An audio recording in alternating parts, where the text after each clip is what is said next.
بسم الله الرحمن الرحيم. السلام عليكم ورحمة الله وبركاته. أود أولا الترحيب بالجمهور الكريم لمجيئهم هنا ومشاركتنا في هذه الفعالية المقامة من قبل برنامج الدراسات الآسيوية في مركز الملك فيصل. ستكون هذه الفعالية مقامة باللغة الإنجليزية، فرجاء من الجمهور الذين يرغبون الاستماع إلى المحاضرات باللغة العربية أن يستخدموا السماعات للاستماع للترجمة الفورية. Reiterated greetings. Bismillah ar-Rahman ar-Rahim. Wassalamu alaikum wa rahmatullahi wa barakatuh. I'd like to welcome everyone for attending this public lecture organized by the Asian Studies program at the King Faisal Center for Research in Islamic Studies. This particular public lecture actually is taking place at the sidelines of a workshop that we were very much honored to host here in Saudi Arabia, examining or revisiting certain methodological and theoretical discussions related to the study of Islam in China. And this is really part of the center's attempt in general to position the Kingdom of Saudi Arabia as a center for area studies production and linking it to wider networks engaged in these issues all around the world. So hopefully this will be one iteration of many, where we will be hosting scholars, hopefully in the future, from India, on Indian Oceanic Studies, Central Asia. That is really our ambitious scope, really in the spirit of the developments taking place in the country today. So as a result of hosting this public lecture at the sidelines of that closed workshop, we are very, very honored and happy to have with us really a collection of eminent authorities and scholars engaged in the study of Turkic and Chinese-speaking Muslim communities from around China. And as you might imagine, the Muslim communities there are quite diverse, with very long storied histories, with very distinct expressions and relations to the Islamic faith, as well as to cultural legacies coming from Arabia, from Persia, from Central Asia and beyond. And we hope that through these public lectures, many of which are focusing on the 19th and early 20th century, we can really give you a glimpse or a taste of the diversity of Islam and kind of its interconnectedness with global trends and other traditions from around the world. So please, without further ado, join me in greeting all of the speakers with us today.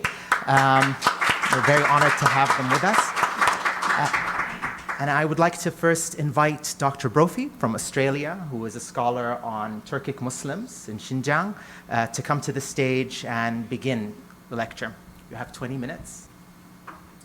Thank you very much, Mohammed. And thank you also to the King Faisal Center for sponsoring this very enriching event. I think we've had a wonderful discussion for the last couple of days, and it's a real pleasure and a privilege now to be able to participate in this public event. I've tried to choose a topic that I felt would be appropriate to the location and audience here. So I've set on a topic that connects our interest in China with the Arabic-speaking world. So really this is just a small case study of intellectual exchange that took place between these regions in the early 20th century. Of course, this forms part of a much longer history of Arab travelers to China, literary imaginations of China in Arabic literature. In the modern period, those older concerns mixed with new interests in the nature of China as a political entity, the status of Muslims within China, the future political direction of China. It has to be said, though, that because of linguistic barriers, direct intellectual exchange in this modern period was still a fairly rare phenomenon. It's particularly difficult for outsiders to access the philosophical traditions of China. And so that interest in those traditions was often mediated via the works of European Orientalism or the writings of missionaries, for example. There's a recent work in English that I can recommend to you by a scholar whose name is Niall Green. The title of this work is How Asia Found Herself, which surveys these textual interactions from the 19th century into the 20th century, looking at the way in which, for example, Chinese texts were translated into the languages of South Asia, Urdu, Bengali, Hindi, or into Arabic as well. but in many cases showing as well that works of European Orientalists acted as a pivot for these translations. And I think he points to the works of Chinese Muslim scholars who visited Al-Azhar in the 1930s and then proceeded to translate texts from the Confucian classics into Arabic as one of these first moments of direct exchange between these traditions. I want to talk today about an earlier effort that I think should be recognized in this context as I think a significant effort to directly engage with the Chinese learned tradition. But it's an effort that's essentially been forgotten. I'll say a little bit about the reasons for that. I think it has something to do with the individual themselves. The precise point in time and the political context in which this individual was operating. But it also has to do with the way that he came to the study of China, which was via rather an unorthodox route. That is to say, by spending time in the far northwest of China, in what is today known as Xinjiang, sometimes known as Chinese Turkestan, Eastern Turkestan. That was his entry point to the study of China. The figure that I'm talking about here is Sayyid Muhammad al-Asali. He is born in part of what's now Lebanon. Sometimes his nisbah is given as al-Trabulsi. He was known in Central Asia as simply Shami Damolla. Shami from Syria, Damolla being a term in Central Asia for a learned scholar. And he's best known in scholarship as a figure of some consequence in the history of Islam in the early Soviet Union, in Soviet Central Asia. It's been known in the 1920s and into the 1930s that he was active there as a hadith teacher, and therefore scholars who have recently been rediscovering the history of Islam in the Soviet Union have taken an interest in this figure. But he also has important connections to China, which I'm going to talk about here. He's known primarily in the Soviet Union as as someone who instructed in the 1920s a man who went on in the 1940s after the Soviet Union reopened its madrasas to essentially become the chief cleric, the head of the Central Asian Spiritual Administration in Central Asia. This is in fact a photograph of him. I don't have any photographs of Al-Asali, unfortunately. A photograph of him visiting Al-Asali's home in Lebanon. He's also talked about occasionally in more popular discourse on the history of Islam in the Soviet Union. Somewhat contradictorily, he's at times identified as both the founding figure of official Soviet Islam, but then also playing a role in laying the basis for what people see as the emergence of more militant, subversive political Islam in the 1990s. I think there's a lot of misconceptions in that narrative. You can see here, for example, he's actually identified as an Uzbek. But nonetheless, he is a figure whose name has emerged more recently in these sorts of media discussions. His time in Xinjiang, he made a total of 3 visits to Xinjiang in total, which was quite an achievement in and of itself. This is a very considerable distance to travel back and forth 3 times in this period was quite an achievement, moving back and forth between the Ottoman Empire and what was still the Qing Empire of China up until 1911 revolution. He traveled first via Afghanistan and India.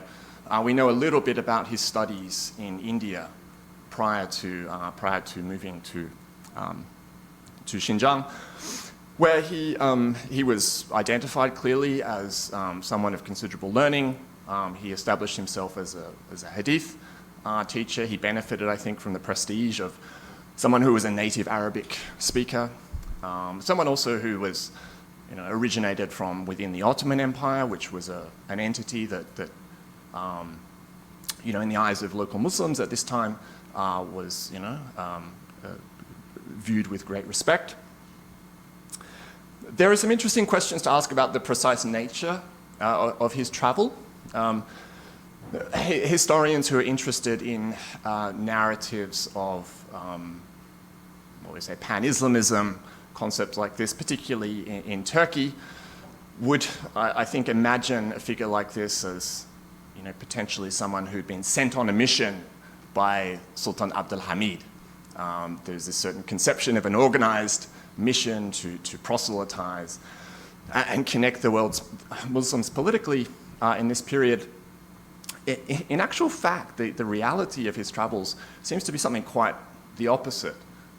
In fact, that he'd run into political trouble in the Ottoman Empire and was essentially living in exile during his time in China. And on occasion, he would present himself this way. There are some early notices of his work in China by other visitors to Xinjiang in this period.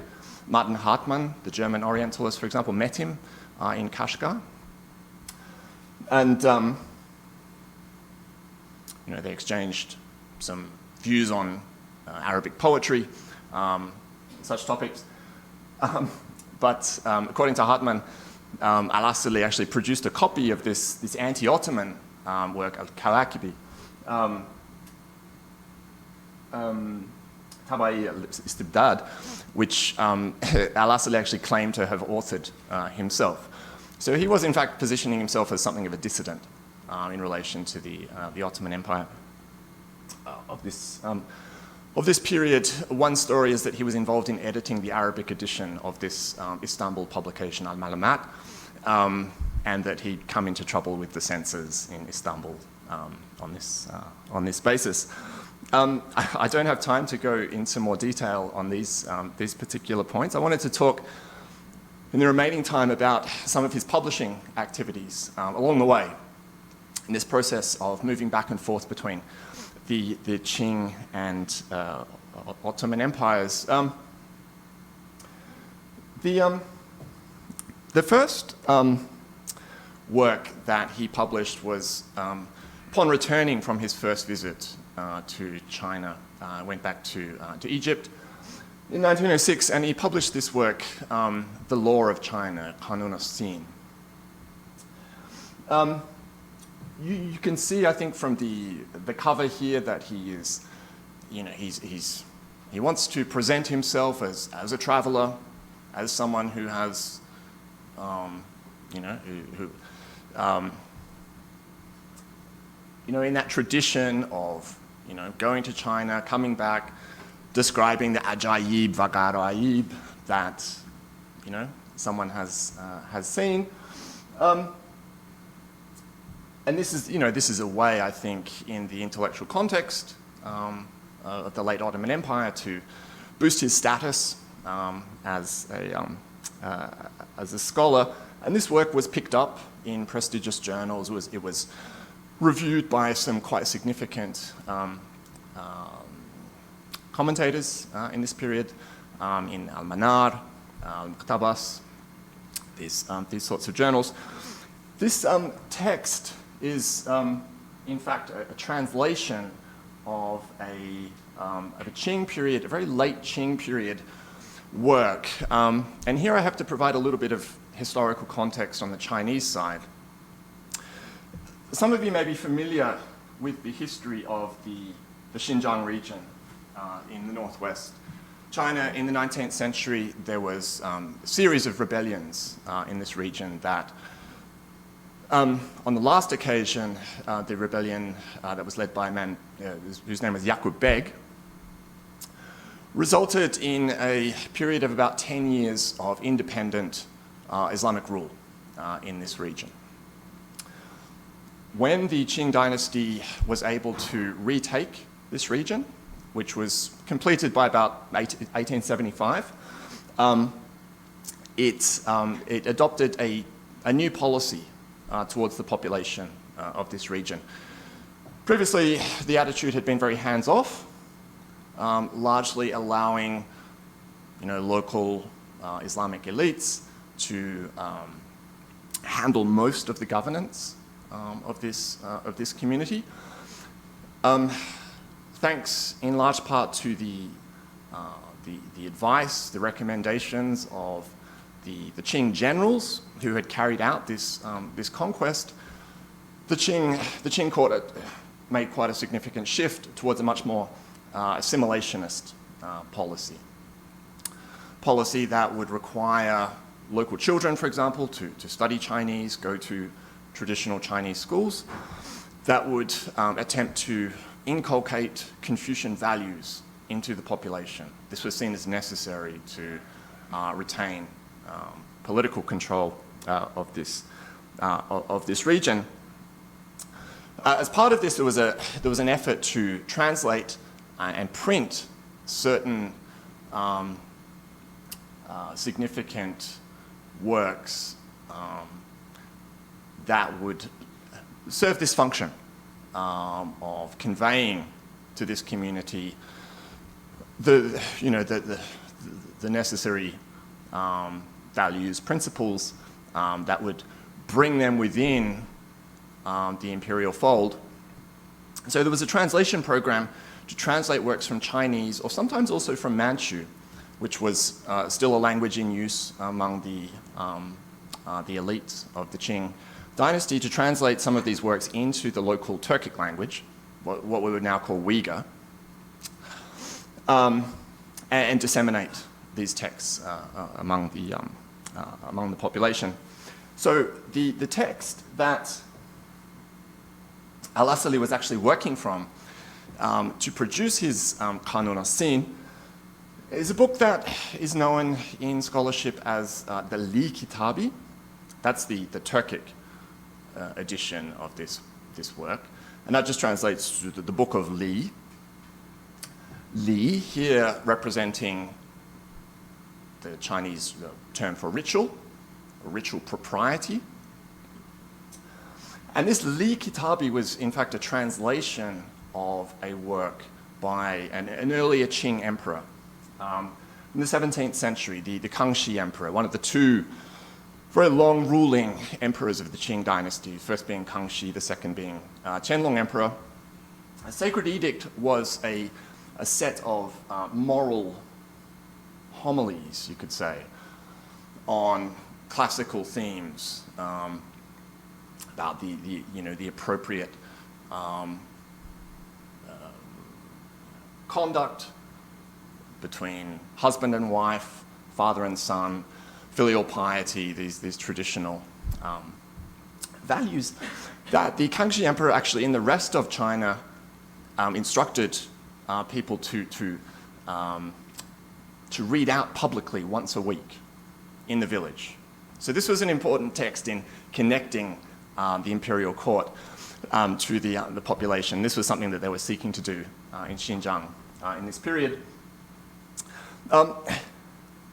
Al-Asali's version of this, the Qanun as-Sin, involved some quite considerable editing, rearranging of the text, and he added to it his own commentary, which I interpret as presenting really a very positive view of the imperial system that was described here, but also the place of Muslims within it.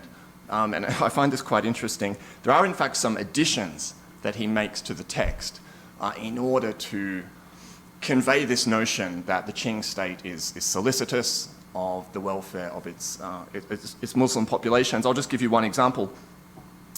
There is an injunction in this text that any time anyone passes by a temple to Confucius, you must get off your horse, show respect, and walk past the temple. In Al-Asali's version, he says this relates to all places of worship, including mosques. Therefore, this notion that the emperor is commanding everyone to show respect towards mosques in China at this time. There are points where he seems to have added text in which the emperor encourages Muslims to undertake the Hajj, and that the empire will punish any qadi who produces a ruling that is in contradiction with the Sharia. These sorts of elements to the text. The second book came out in 1910 after his second visit. This is, again, a similar story. This book is the Nasihat al-Haqqan, the advice of the emperor. And this is also a work of an early Qing emperor. In this case, slightly earlier, the Shunja emperor in the middle of the 17th century. Again, it's a series of musings, I suppose, by the emperor about good and bad deeds, the punishments that heaven will inflict on those who misbehave, and so on. And again, this was seen as appropriate, something that could be translated and disseminated in late Qing Xinjiang. There was actually an interesting collaboration involved behind the translation. It was published at the first printing press in Kashgar in the very late 19th century. Again, we can discern from this, I think, a curiosity, a very positive impression of the governing principles of Qing society. Al-Asali says in the introduction that this deserves to be taken seriously because these are the words of an emperor, and something coming directly from the emperor's mouth is something that we need to take seriously. I won't say anything more at this point on the exegesis of these texts. I do have some published work on this figure if anyone is interested in pursuing it. But I have to wrap up. Let me just come back to Al-Asali as a figure. As I say, he was quite a controversial figure in his time. I think what he was doing here by fostering knowledge of the Qing Empire to an Arabic-speaking audience and moving back and forth between the Ottoman Empire and the Qing Empire was in part positioning himself as a potential intermediary in a relationship that was only really just beginning to come into being. There was not, diplomatic representation between these two states in this period, but there were many people who wished that there would be. I think, unfortunately for Al-Asali, the imperial, the sort of putative inter-imperial dialogue that he was interested in promoting here was about to come to an end with the collapse of both of these empires. Al-Asali was regarded very negatively in Young Turk circles. And he's also someone who's been seen very much as a bad guy in the official narratives in China and the Soviet Union as a sort of subversive pan-Islamist. So it's quite ironic then, I think, to return to these texts and see that that's really not what he was doing. He was seeking a kind of civilizational dialogue in terms that I think certainly imperial rulers of this period would have been quite comfortable with. I'll have to leave it there. Thank you all for your attention. Pass on to my colleague.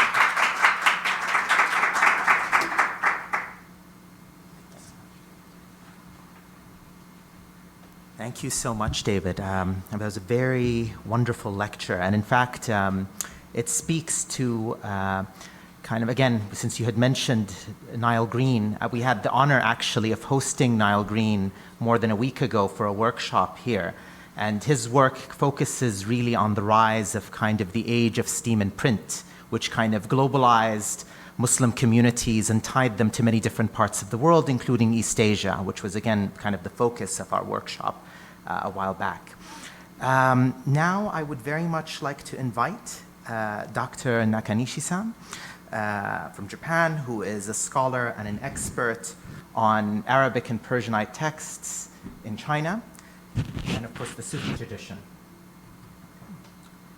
Please, well, I'm just opening the, yeah. If you use this. Thank you so much for your kind introduction, Muhammad. And Assalamu alaikum, ladies and gentlemen. First of all, I'd like to thank staffs of King Faisal Center for Research and Islamic Studies for you are giving me this very precious opportunity for my presentation. Shukran, jazilan. Thank you so much. So I'd like to start my presentation. My title is The Arabic Tongue Among Free Muslim Scholars During the 19th Century. Today, I'd like to talk about the linguistic shift among free Muslims or Chinese-speaking Muslims from Persian to Arabic in the 19th century. Most of these people were descendants of Muslims who had migrated to China. Their large-scale influx particularly continued from the 13th century to the middle 16th century. Most of the Muslim immigrants probably came from the lands of the Persianate world, including Central Asia. Thus, during the Qin period, after the middle 17th century, Hui Muslims turned out to be so influenced by Persianate cultures that they employed Persian terms rather than Arabic ones to express concepts of Islam in their Chinese writings and likely in their daily conversations as well. For example, they often express the prayer as namaz in Persian instead of salah in Arabic. Additionally, in those days, Hui Muslim scholars often consulted many Persian and Arabic books to understand and discuss Islam. Some of these scholars even translated Persian books into Chinese, although they did not undertake the same task for Arabic books. However, after the 19th century, such a linguistic or intellectual preference to Persian began to change into that to Arabic among Hui Muslims, owing to their increased cultural contacts with the Arab region. Below, I will discuss this shift after introducing how Hui Muslims were involved with the Persianate culture before the 19th century. Can you see this PPT slide? This document was brought back to Japan from Quanzhou, a big port city of southeast China, in the early 13th century or the later period of the Song Dynasty by a Japanese Buddhist monk named Keisei Shonin.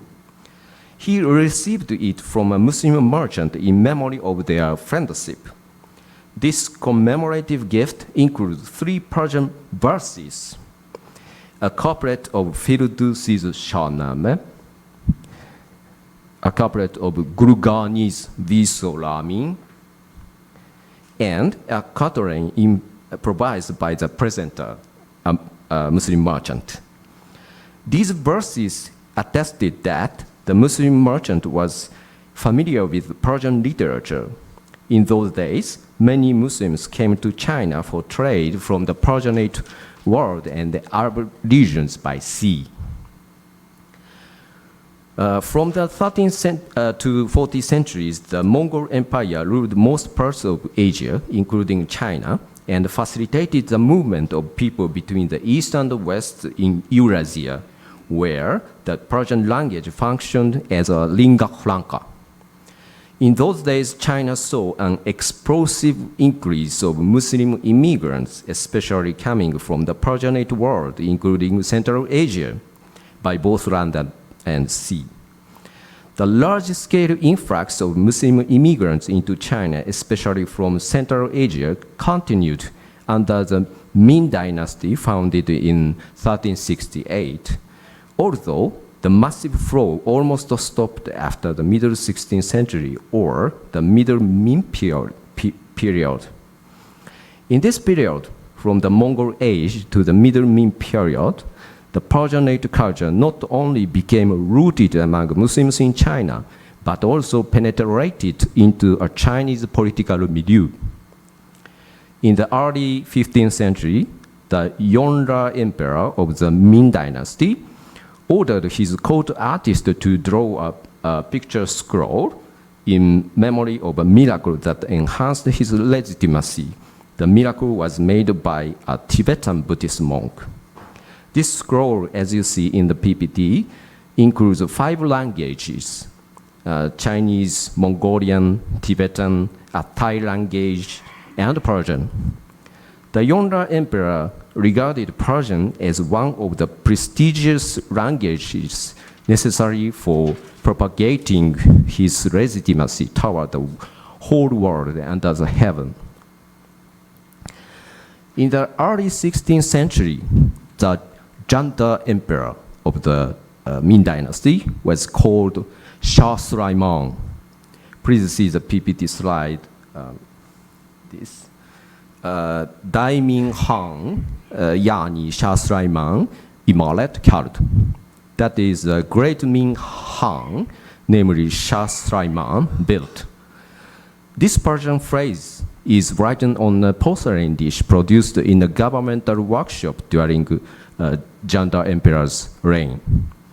The Janda Emperor was seemingly interested in dignifying himself in Persian. However, the Ming emperors after him lost their concern with such a self-legitimization in Persian.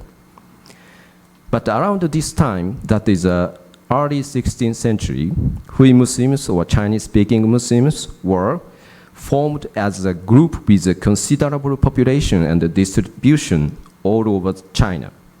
Hui Muslims continued to maintain the Persianate culture in China. Under the Qin dynasty, after the middle 17th century, as mentioned above, Hui Muslims employed Persian terms rather than Arabic ones to express concepts of Islam in Chinese. This linguistic feature still exists today. For example, this is a picture of a Sufi mausoleum in China.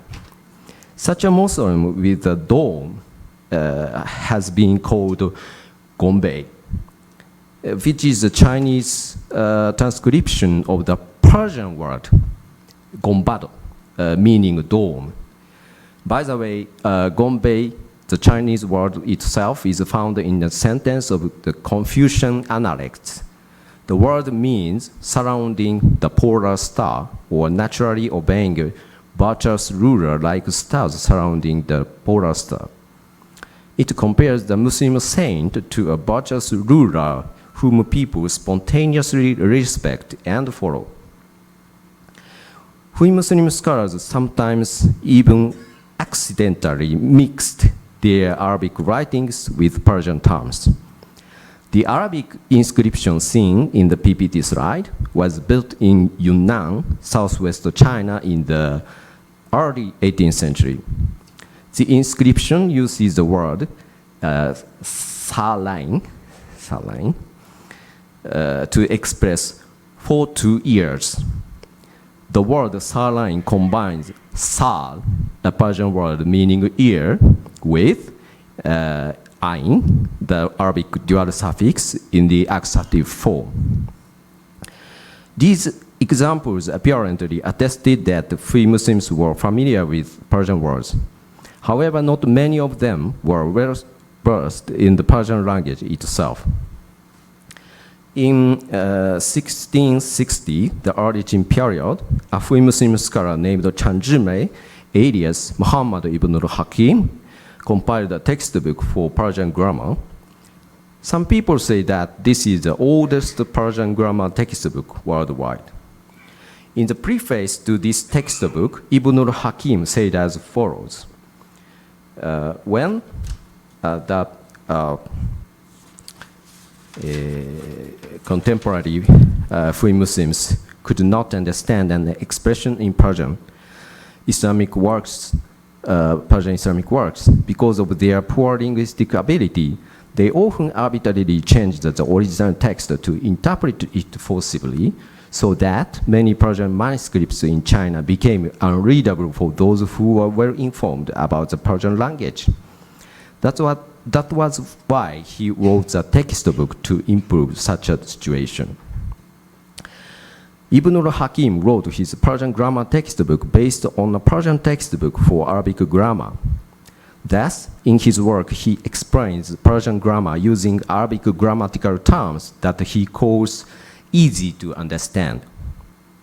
It implied that his contemporary Hui Muslims learned Arabic grammar before advancing to the learning of the Persian language, a feat that only elite scholars accomplished. Eminent Hui Muslim scholars, even though rather few in number, could duly understand the Persian text. They especially gave importance to Persian Sufi works, including Najmuddin Daya Razi's Mirsad al-Ibad, Aziz Nasafi's Maqsad al-Aqsa, and Abdul Rahman Jami's Asiyatul Lamat and Lawaif. The four works which some prominent Hui Muslim scholars translated into Chinese. These Persian Sufi works underlay Chinese Islamic scholarship. In the 19th century, such a Persianate scholarly ambience gradually changed after the Madashin alias Yusuf Ruhuddin, a Hui Muslim scholar in Yunnan, southwest China, came back to China from his travel in Hijaz, Egypt, Istanbul, and so on.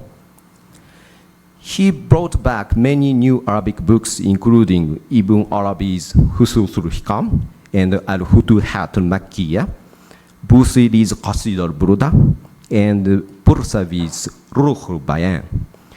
Yusuf wrote many Arabic works himself based on these new Arabic and Persian references that the Hui Muslims had traditionally consulted.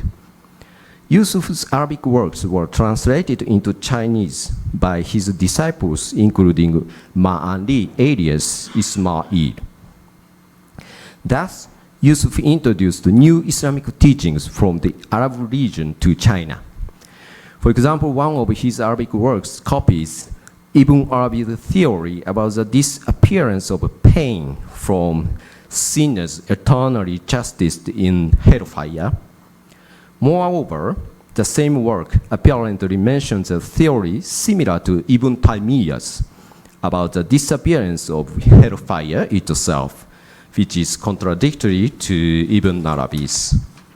Additionally, Yusuf in another Arabic work criticizes the veneration of saints as Taymiyyan scholars do. However, the kind of Taymiyyan differences Yusuf consulted remains a problem. Nevertheless, these teachings were unknown for Hui Muslims before Yusuf introduced them.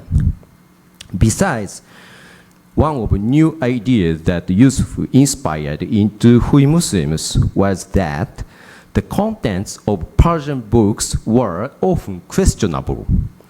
In his Arabic work, Al-Nasakh al-Islamiyya, he declares as follows: the first of things against which you should be cautious is Persian books, written by authors about whom you don't know to what school they belong. For Sufis who wrote Persian books are classified into the two kinds, monotheists and heretics.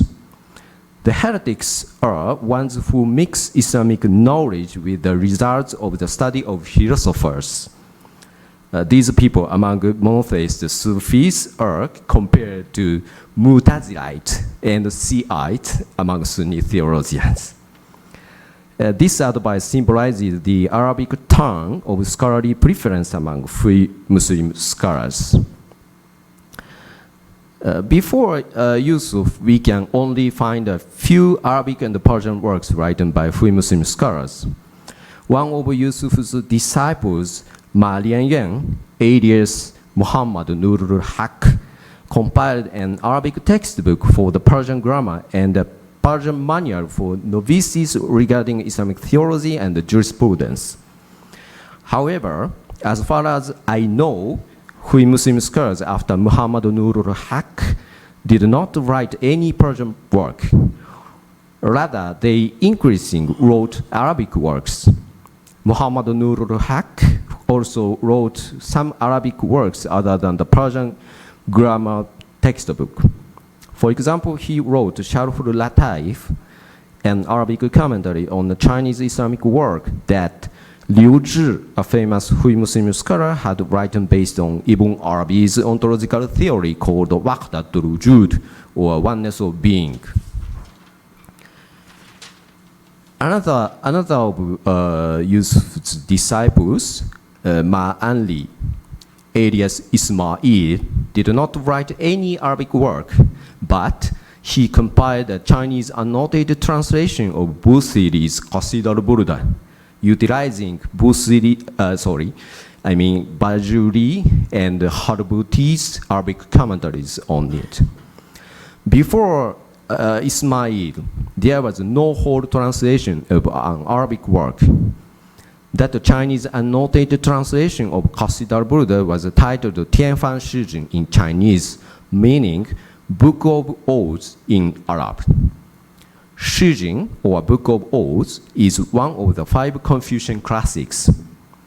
Ismail compiled the Book of Odes in Arab under the order of his teacher, Yusuf, who tried to make non-Muslim Chinese understand the substantial similarities between the Arabic and the Chinese odes. Yusuf wrote a Chinese manual regarding the Arabic prosody to make Ismail learn it as a preparation for translating Qasid al-Burda. This manual utilizes the Chinese prosodic concept of pinza to express long and short syllables forming Arabic poetical rhythms, and to explain the 16 types of Arabic meter. The pin and the 2 categories of tones in the pronunciation of Chinese characters, certain combinations of which form Chinese poetical rhythms. Ismail embellished his Chinese translation of Qasid al-Burda with Confucian terms, including those cited from Book of Odes, similar to other Chinese Islamic works. Additionally, in Book of Odes in Arab, a part of Chinese translated couplet of Qasid al-Burda was rhymed based on the ancient pronunciation of Chinese characters that Gu Yanwu, a famous non-Muslim Chinese scholar, speculatively reconstructed as pronounced by ancient Chinese poets who had composed poetry recorded in Book of Odes. Conclusion. Yusuf and his 2 disciples, Muhammad Nurul Haq and Ismail, performed the pilgrimage to Mecca. Before Yusuf, Hui Muslims who traveled in the Arab countries were very rare. After Yusuf, Hui Muslims increased their cultural contact with the Arab region. Such a situation aroused their aspiration for strengthening their cultural affiliation with the birthplace of Islam, and accelerated the Arabic tongue of their linguistic or intellectual preference. Recently, Gombe, the Muslim Saint Mausoleum, has been often interpreted by Hui Muslims as a Chinese transcription of Kubba in Arabic instead of Gombado in Persian. This interpretation reflects the recent Hui Muslims' growing attachment with Islamic cultures in the Arab region instead of their own Persianate tradition. Thank you for your kind attention. Thank you.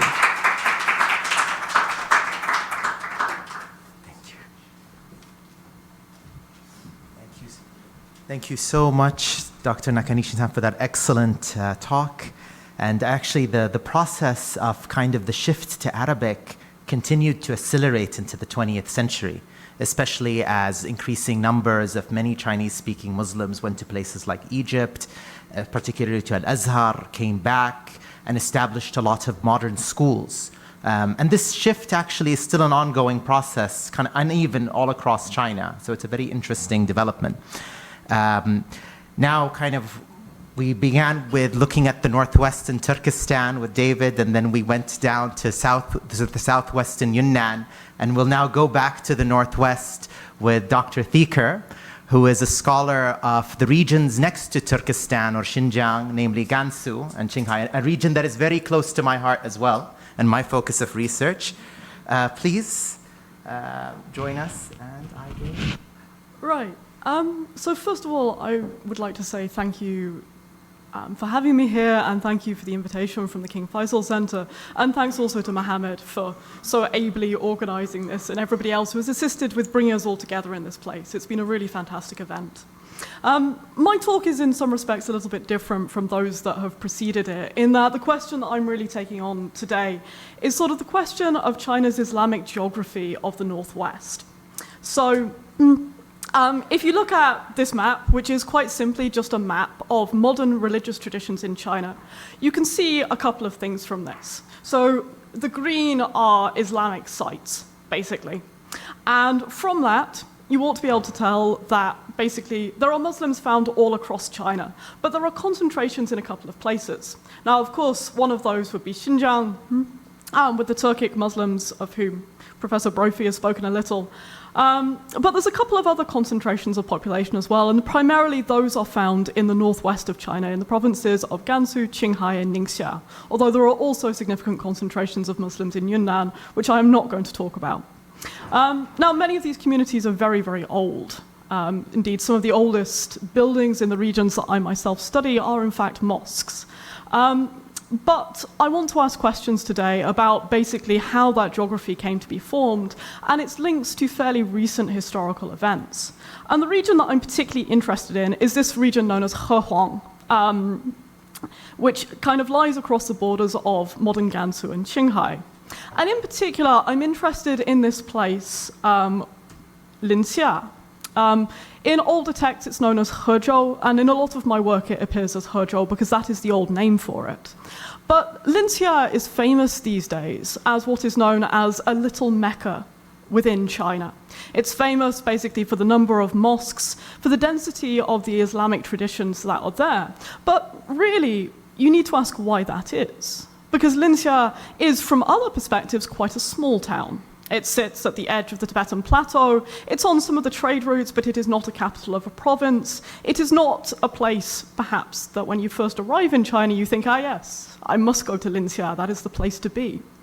And so, particularly with its associations with Chinese Sufism, and particularly the fact that it has become a center for Chinese Islam, I think it's worth thinking about why that is the case, what that means, and the impacts that continues to have in the present. It is particularly renowned, I should perhaps say, as a center for Chinese Sufism. Like the majority of the tariqa that remain active in China have bases or trace their origins back to Linxia. So this is another example of a gongbe, as Professor Nakanishi just mentioned, with a photograph taken in 2017. And to explore that history, I want to go back to, actually in some respects, a very contested period of the past, that in the Qing dynasty. So the Qing dynasty, it's perhaps worth noting, they were not Han, they were Manchu. And in terms of my own study, the important thing to know is that there was more or less a principle of differentiated rule. Different law codes for different ethnic groups, different sorts of people. And a lot of the time that was very geographically defined. So rule in basically what we would think of as central China looked quite different under the Confucian law codes from rule in Xinjiang, where, as Professor Brophy said, that was conducted primarily through Islamic elites. But the people I'm thinking about, the Chinese Muslims who were living in those northwestern provinces, were living basically in an area that was under those Han Confucian law codes. And for the majority of the Qing dynasty, they were mostly, although under the same laws as the Han. So they were not considered to be, legally speaking, different. They were not considered basically that because they were Muslims, you needed a different set of strategies for dealing with Muslims in those areas. There was a slow evolution of basically legal differentiation over the 18th and into the 19th century, but I would stress it was slow. For the most part, Muslims in these areas were considered to be just like everybody else, governed by the same codes, the same principles, the same customs, the same laws. However, and again, this is an event that has already been mentioned today, the Great Northwestern Muslim Rebellion, so 1862 to 1874, really starts to change that in some quite interesting ways. I'm not going to get into the details of the rebellion. Suffice to say that, particularly in the Northwest, like you can tell from the dates, 1862 to 1874, it's an extremely confused period of events. It is extremely violent. As much as anything else, it remains a collapse of, it is a collapse of the state. There is no one single course that the rebellion takes. However, a lot of people die. I'm happy to talk in more detail about the rebellion if anybody wishes me to, but I'm going to leave it there for now, because in some senses, the interesting thing about the rebellion from my study is not basically why it happened, but the response of the Qing state to it. So the Qing state, in attempting to basically reinvade the region, because it did require a full reinvasion to actually reassert Qing control over that area, and this is a painting from basically the process of the reinvasion that was made to commemorate the Qing victory after the fact. The Qing generals basically determined that the Muslims of these regions were the rebels. Now, there are reasons to think that basically the story was actually somewhat more complicated than that. In a lot of the regions I explore, it is not nearly so straightforward as Muslims fighting non-Muslims. You have combatants on both sides from both religious, well, basically all religious groups. In fact, one of the interesting things I find in my own research is that, as far as I can tell, basically Tibetans and a lot of the Han Chinese saw this as a conflict in profoundly religious terms, but that does not seem to have been the case for the Muslims insofar as we can tell.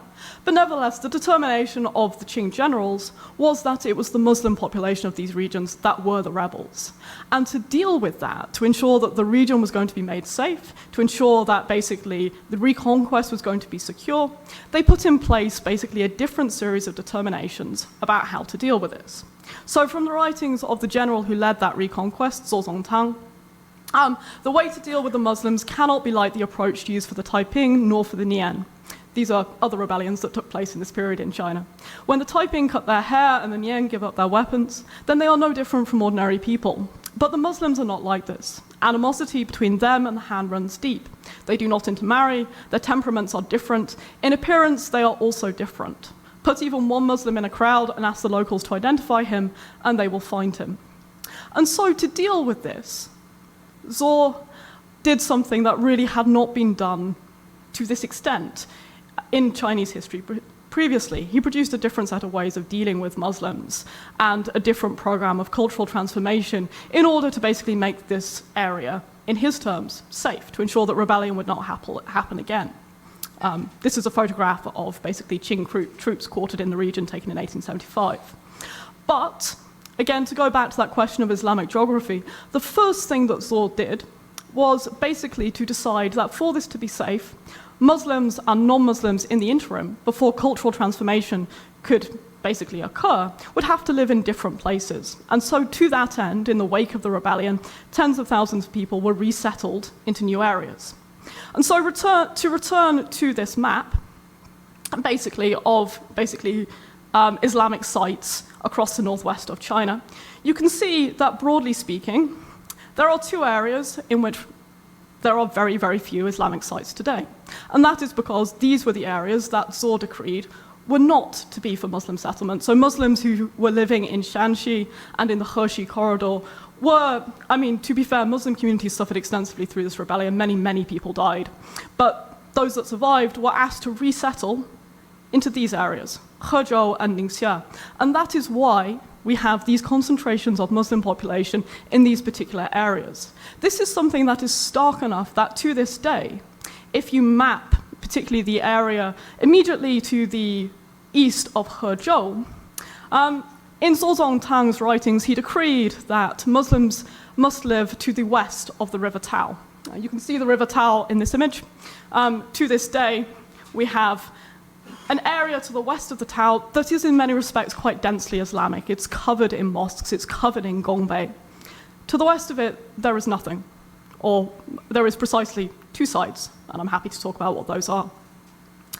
And so what we see from this is a complete transformation of China's Islamic geography in this northwestern period. To a large extent, we actually do not know what Islamic sites might have been in the areas that Muslims were moved out of, because they were destroyed. In some cases, mosques were deliberately turned into shrines, commemorating the Qing victory over the rebels.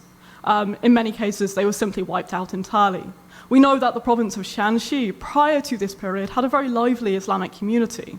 They were all resettled into Ningxia. So this has a couple of consequences. In terms of basically the cultural transformation, to be fair, Zhou in many ways did not actually have the power to see through this ambitious program of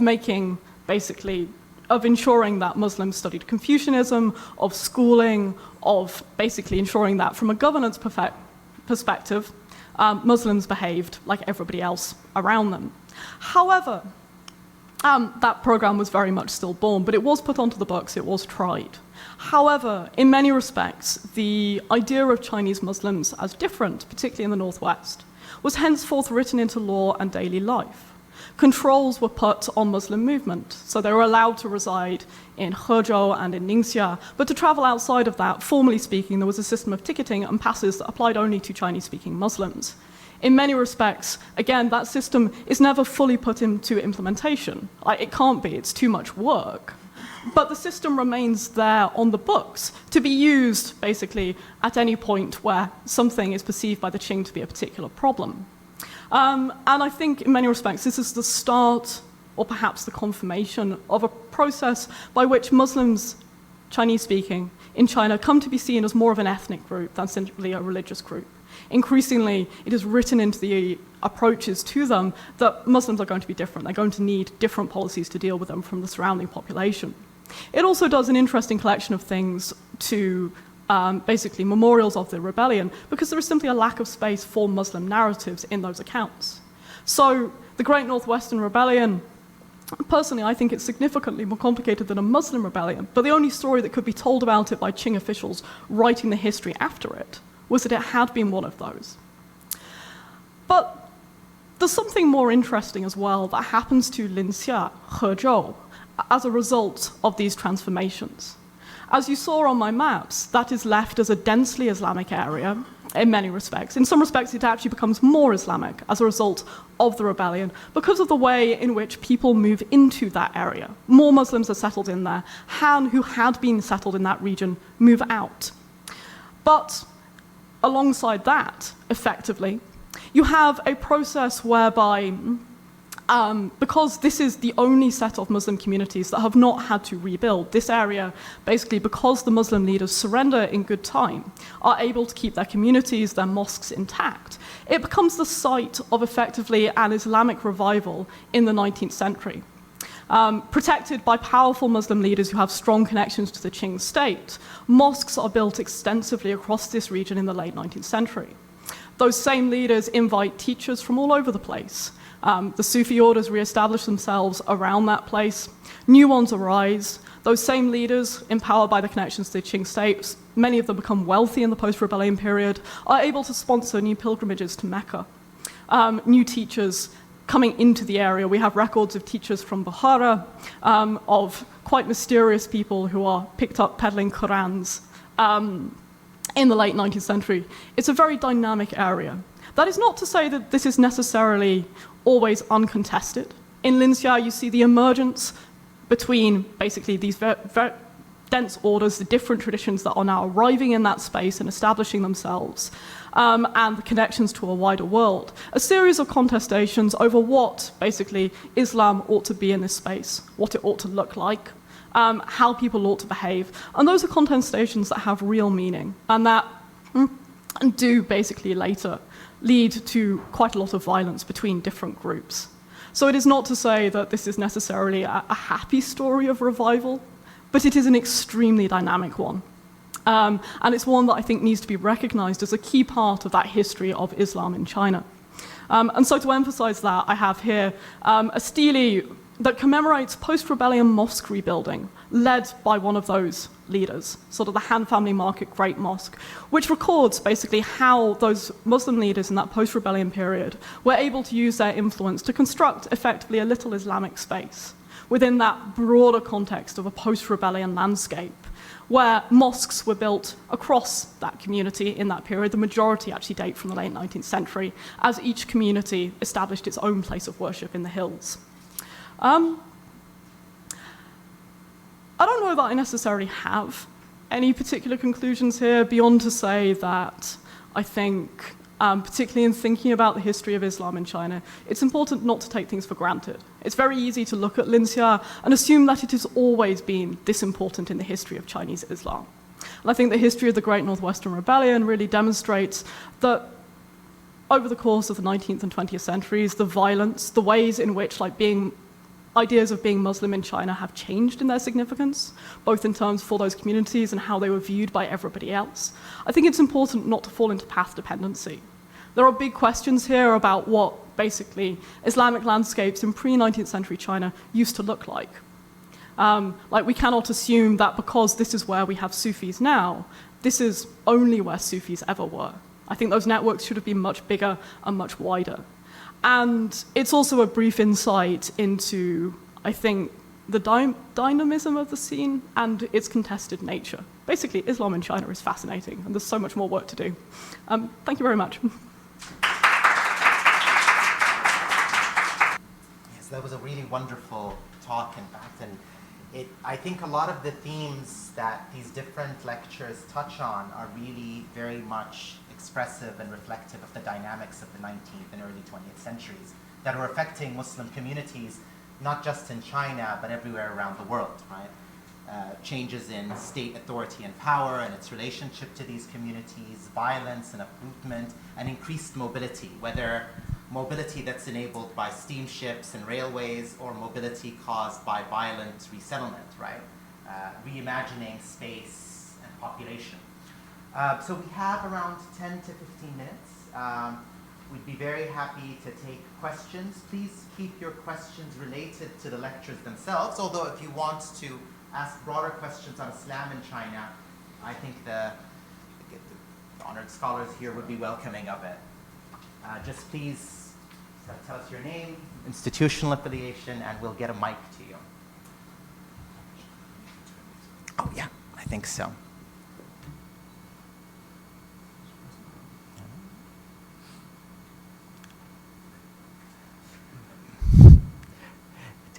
The engine takes a while to warm up. Oh. Hi, thank you for the lectures, very interesting. Ali Lalish from the U.S. Embassy, Council for Public Affairs. First question, I guess, is for the lecture on the Persianate influence on language in China for the Muslims. And I have a very superficial knowledge of the history here, but the original Islam that arrived to China probably started from Uqair out in eastern province. And so at some point, presumably in history, it started out as an Arabic presence or an Arabic dominant Islamic culture. And then that probably changed over time, according to the lecture, into the Persianate. So can any of you comment on a little bit how that would work? Or is my understanding, which is very possible, sort of off on that sort of broader scope of time? I know we're focused on a more recent period. That's one sort of interesting thing where it probably, I would think, it started Arabic, took over into a Persian sort of influence, and then it came back to the Arabic. So what are your thoughts on that? Or am I completely off on the understanding of the timing here? Thank you so much for your question. You said exactly. In the first stage, maybe Muslim immigrants to China include many Arabs they came to China by sea. So yeah, how to say, Islam in China or Muslims in China started from the Arabic influence, and after that, particularly after the Mongol period, China entered into the Persianate world, and after that, 19th century, re-Arabization started. Yeah, so your historical understanding is right, I think. Yeah. I mean, I could add a bit to that as well, which is that in the early period, roughly from the 8th to the 11th centuries, the number of people who were coming to China was, I think, far smaller than the people who came during Mongol rule, right? So there was an Arab presence there that was established in the coastal cities. There's narratives of, for example, the Abbasid Empire sending troops that were settled in Chang'an. Certainly in Arabic literary traditions, a lot of Chinese city names have Arabic names. So for instance, Quanzhou was known as Zaytun. For example, Hangzhou was known as Al-Khansa, which is very similar to the name of the Arab poetess, right, from Arabia. So there is kind of that memory, but that was disrupted. And in fact, what happened is that when the Mongols established their rule in the 13th century, they relocated a lot of populations from West and Central Asia and brought them to China. And that's really the population stock from which a lot of Muslim communities emerged. I mean, if you go around China today, a lot of villages are like, their origins are the Battalion 8 town or the Banner 3rd town and so forth. So there is that history that explains the differences in language. Dr. Drebi. اسأل بالعربية. He's going to ask in Arabic. So. شكرا. عيسى الدريبي أستاذ في جامعة الملك سعود ومهتم بالتواصل مع المسلمين الصينيين منذ 20 سنة. جزء من الحديث التاريخ عن وجود الإسلام في الصين. هنالك شواهد في الإنسان وهناك شواهد في التاريخ. الشاهد في الإنسان العرق أحد أهم مكونات القوميات في الصين قومية خوي أو هوي، وهي القومية التي معناها الرجوع العرب، وهؤلاء أحد المكونات المهمة جدا في الصين، ويشهدون بعمق قدم وصول الإسلام إلى الصين. أيضا الشواهد التاريخية في جوانزو مسجد الحنين، وفي سيئان منطلق طريق الحرير المسجد الكبير الذي عمره أكثر من 1400 سنة. لعل الدكتور يشير إلى هذا أو يعني نسمع منه. السؤال الصغير الثاني للدكتورة هان وحديثها كان دقيق جدا. أحد أهم التحولات الموجودة اليوم في تاريخ الإسلام في الصين ربما في هذا القرن هو البعثات الطلابية الذين خرجوا للعالم الإسلامي وأوروبا وأمريكا ودرسوا الإسلام ورجعوا أصبحوا مؤثرين، يحملون ثقافات، يحملون أفكار، يحملون آراء، وجزء منهم مثل ما أشارت أصبحوا أغنياء مؤثرين في الإسلام في الصين. أريد حديث مختصر عن مكانة هؤلاء في حديثها البحثي العلمي، وشكرا. عندي بس ترجمة. أنا قبل 6 سنوات قمت بدراسة مسحية كجزء من مكونات المسلمين في الصين للترجمات الموجودة للقرآن الكريم في اللغة الصينية. أكثر من 14 ترجمة، جزء منها من اليابانية، من الإنجليزية، وهذه مكون مهم. فهم المسلمين الصحيح للصين مكون مهم في تأثير هؤلاء وبيانهم الإسلام الصحيح من عدمه. شكرا. Put on the, I don't know, we didn't provide them. It doesn't matter. I will translate and give the key ideas. Dr. Isa Drebi is from King Saud University. He's had 20 years of engaging with Chinese Muslims and visiting China. And in fact, he had mentioned at the very end of his question comments that he had actually conducted a survey of Chinese translations of the Quran, around 14 from Japanese, from many other languages, Arabic and so forth. What he wanted to ask was really, he had a comment where he wanted maybe for any of you to expand on, which was, he said that there are a lot of expressions or evidences of kind of connectivities between the Arab world and Chinese Islam. In human form, it's embodied in the Hui people, and the Hui is a term that refers to returning to the Arab. And also, like in terms of material form, just the prominent mosques in Xi'an and Guangzhou, you know, the Huaishangsi, the Longing to the Prophet Mosque.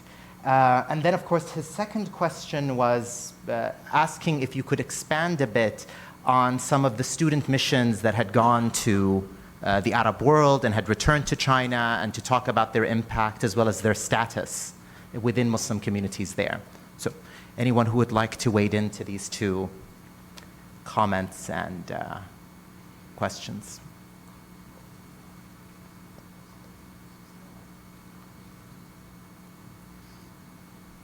I'll try. Yeah, try. On the second point, there's quite a well-known story of Chinese-speaking Hui Muslims traveling to the Arabic-speaking countries in the early 20th century. We mentioned already the delegations to Al-Azhar. Of course, the context, is much deeper than this, of travel on the Hajj, study with individual scholars. Many important connections in the transmission of different currents of Sufism. It's often quite difficult for us to establish exactly the precise nature of some of these connections in the earlier periods. 16th, 17th centuries can be quite frustrating. Of course, in the 20th century, we know a little bit more than this. I myself focus my research on the Xinjiang region and the Turkic-speaking Muslims, and I've tried to recently, initially my focus was on connections to the neighboring Soviet Union because the influence was so great of the Russian Empire and Soviet Union, but those people who traveled to Egypt or to the Arabian Peninsula in the 20th century should not be neglected. In those Chinese missions to Al-Azhar, there were always a minority, just a couple of Muslims from the Xinjiang region as part of that mission. Of course, there was a Turkestani diaspora in places like Cairo, Alexandria, Saudi Arabia. Saudi Arabia, of course, Hijaz. Mecca, Medina, Jeddah. And so it was difficult, though, I should add, for people from Xinjiang because they were in a slightly different position. I think it was quite straightforward for some of these Hui intellectuals because in the Republican period in China, I think the dominant stance of these Hui intellectuals was to be very patriotic towards China, So it was quite straightforward for them to act as bridges between this region and China. For Muslims from Xinjiang, it was a little bit different because of the contested politics of that region. There was an attempt to establish an independent East Turkestan Republic in the 1930s in Kashgar. And so sometimes these people had to almost simultaneously act as representatives of China, but also act as representatives of East Turkestan or Xinjiang at the same time as well. And sometimes you find same individuals trying to navigate both of these positions at the same time in the 1930s and 1940s as they try to make connections with those circles of individuals who were interested in a kind of Islamic internationalism in that period. Yeah. I could maybe add a bit to that, which is that the impact of and the status of the people who went on study missions was quite different depending on the period. So a lot of the people who went on the Azharite missions in the 1920s and 30s, people like Muhammad Makin, Ma Jian, or Muhammad Tawaba, Da Pushang, and so forth, they became very prominent in China during the 1940s, 50s, and 60s. I mean, Ma Jian, as you have done with your survey, he has one of the most important translations of the Quran in Chinese.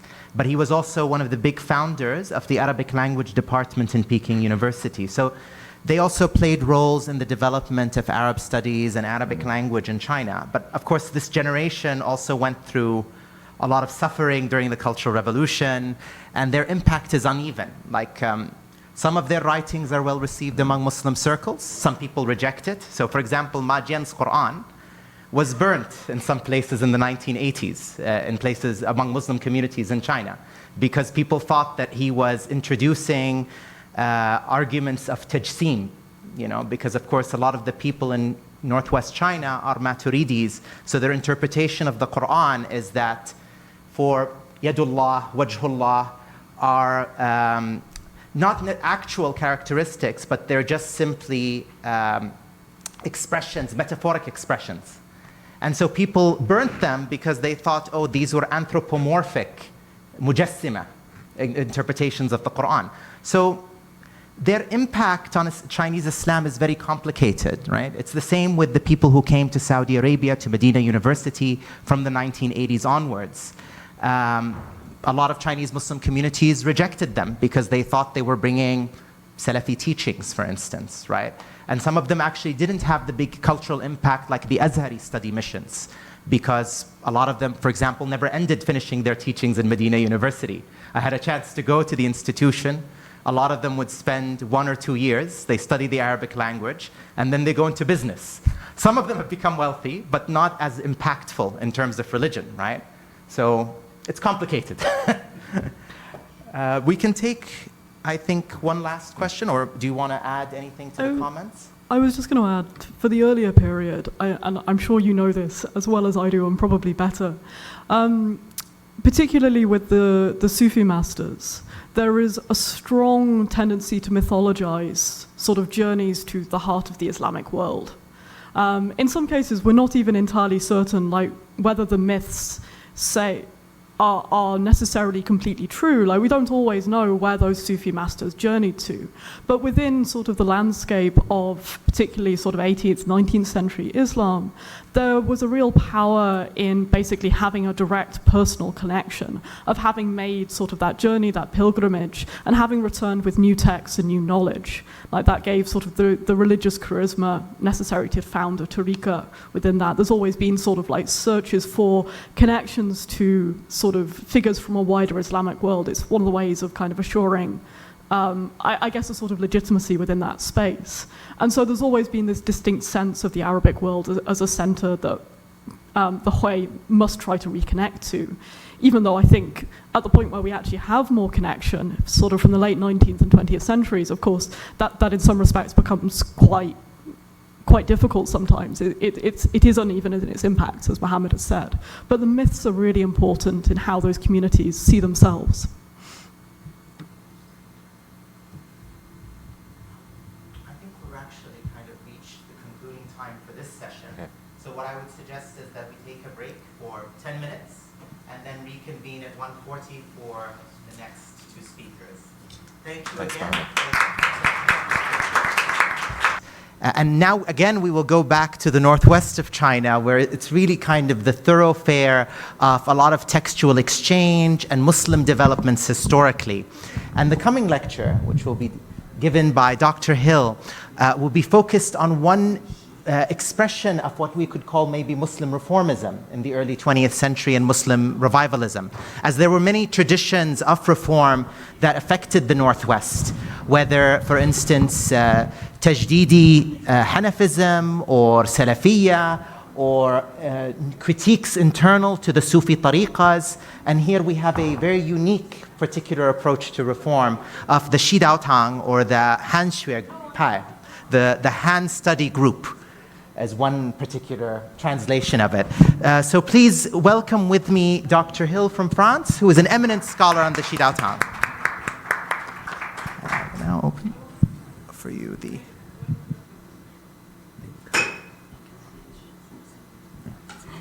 Yes. Oh, wonderful. This one, huh? And here you have the... and I will keep the time.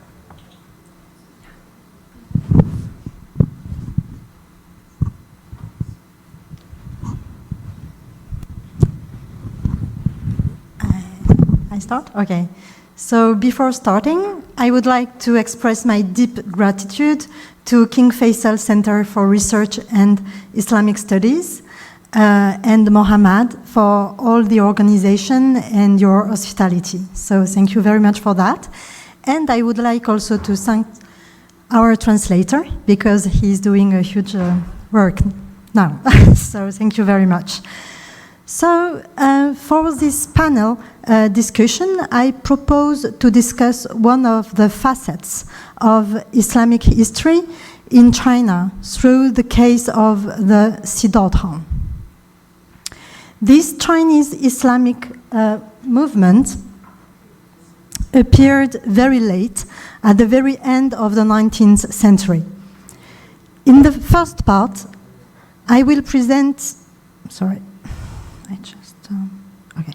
In the first part, I will present the religious characteristics of this movement by examining its links with Central Asia and the Middle East.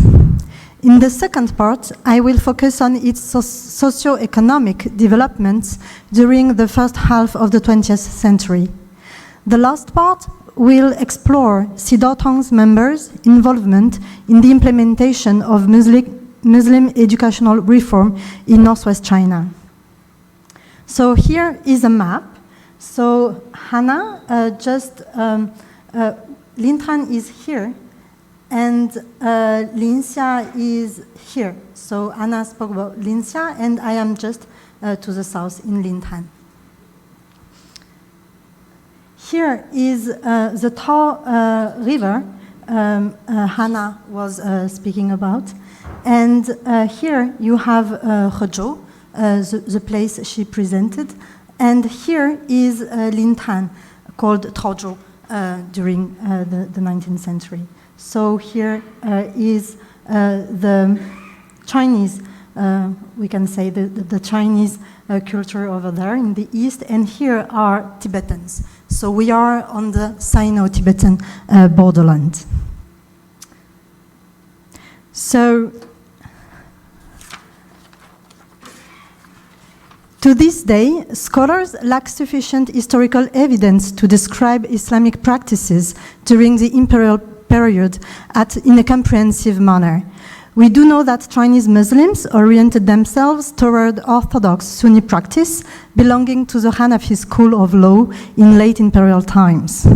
In the wake of the communist takeover in 1949, the CCP, inspired by Stalinist ideology, decided to turn China into a multi-ethnic state in 1953. As a result, 56 nationalities were identified, of which 10 are Muslims. Among them, the Hui people correspond to the contemporary ethnic category encapsulating Muslims who express their religious identity using the Chinese language as their main medium. Siddhartha's members belong to this ethnic category. Today's official taxonomies of Chinese Islam, which have been adopted by the party state, draw on the pioneering work of Matron regarding Chinese Islam. So in this slide, you can see Matron and his wife. Matron, a Muslim scholar born in 1929, served as a party member and a government official since 1949. During the 1950s, his personal interest in the state of Islam in northwest China drove him to study Islamic teaching schools and Sufi orders of that region, which were virtually unstudied up until this time. In the 1980s, thanks to his work, Chinese Islam was for the first time presented to the public in a comprehensive fashion. So here we have in his studies, he describes the 3 great teaching schools and also the 4 great Sufi orders. These 4 great Sufi orders are themselves subdivided into more than 40 sub-branches, as he said. So in Chinese, following Matron's categorization, the term which refers to teaching schools is Jiaopai, and that which refers to Sufi orders is Menhuan. During the imperial period, these two Chinese terms were not emic categories, since they are not only used by Chinese officials when describing Chinese Muslims' religious organization. At that time, Muslims did not quite identify with these terms. What is striking in Ma Tong's typology is that Sidotong is not considered as a Menhuan. The political context of the 1950s and the personal relation between Ma Tong and Sidotong religious elite ought to be considered to fully comprehend the categorization applied to Sidotong. The reasons why Ma Tong classified Sidotong as a teaching school rather than a Sufi order were ideological rather than scientific. Considering Sidotong to be a modern and reformist movement, Ma Tong, who had lived in a Sidotong compound in Lintan for 2 years in 1951 to 1952, skillfully devised a way to extract Sidotong from the Menhuan category, thus minimizing its Sufi characteristics. From the time of land reform onward, state and party officials regarded the Menhuan as feudal and backward. In the wake of the opening up policy initiated in 1980s, one way of legitimizing Sidotong separation from the Sufi orders was to label it the Han Sui Pai, that is to say, Han Studies School. So let's see the Sidotong's religious characteristics. Matissi, the founder of Sidotong, born in 1857, was brought up in a family that already played a crucial role in the development of Sufism in Taozhou. His mother was one of the daughters of the Shaykh of the Beizhuang order, a sub-branch of the Hufiyya, and his father served as an imam of the Beizhuang mosque in Lintan. So here is a Matissi kinship figure. So his education in Islam at home. His father, realizing the potential of his precocious son, decided to send Matissi to a Confucian private school, where he received a Chinese classical education while continuing his education in Islam at home. After achieving the civil rank of Xiucai, a scholar who passed an imperial examination at the county level, while renouncing to go further in the higher rank of Juzhen at the provincial level, Matissi drew on his dual education to open his own secular school named Jingxingtang. Then, in 1901, on account of a dispute regarding funeral rituals, he resolved to sever his links with his original Menhuan. This decision triggered unprecedented conflicts between Matissi's newly created order and his former Menhuan. After an escalation of violence, Matissi decided to go on a pilgrimage to Mecca, but was forced to stay in Kashgar and then Samarkand for 2 years because of ongoing turmoil in Russia. When he returned from this spiritual journey in Central Asia, which Chinese Muslims deemed a holy place, he decided to name the new spiritual path he had created Sidotong. Some Sidotong hagiographic sources assume that the center of reference for giving Sidotong its name is a Mayuanzhang Jariya order in Zhangjiachuan, situated at the east of Lintan, meaning that the Daotang of Matissi is one of the western side of the Mayuanzhang Daotang, the western Daotang. When studying Sidotong, one of the most important features to keep in mind is that, contrary to other Sufi orders, Sidotong originated very late, at the end of the 19th century. Moreover, the order was not introduced by missionaries from Central Asia or the Middle East, who started their proselyte work in northwest China in the second half of the 17th century.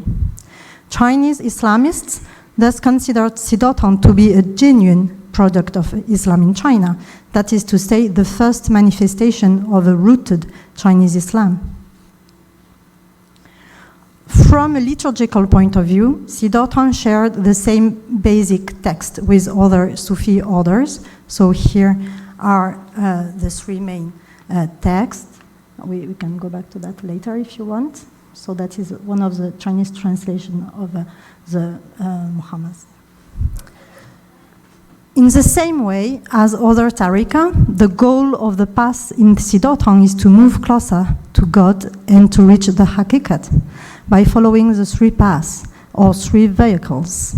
The first level of the path, the observance of Sharia, is how Islamic law is understood by Sidotang believers. From a ritual point of view, the oral field survey I conducted showed that the zikr, remembrance of God's name, is no longer practiced today in public, even though it is still sometimes practiced within families. From a spiritual point of view, due to the cessation from its original Sufi lineage, Sidotang seems to lack a silsila, the chain of a spiritual descent, in contrast to some of other Sufi orders in China. Sidotang's religious readership is not actually concerned with an imagined holy genealogy that would link the Shaykh to the Prophet Muhammad.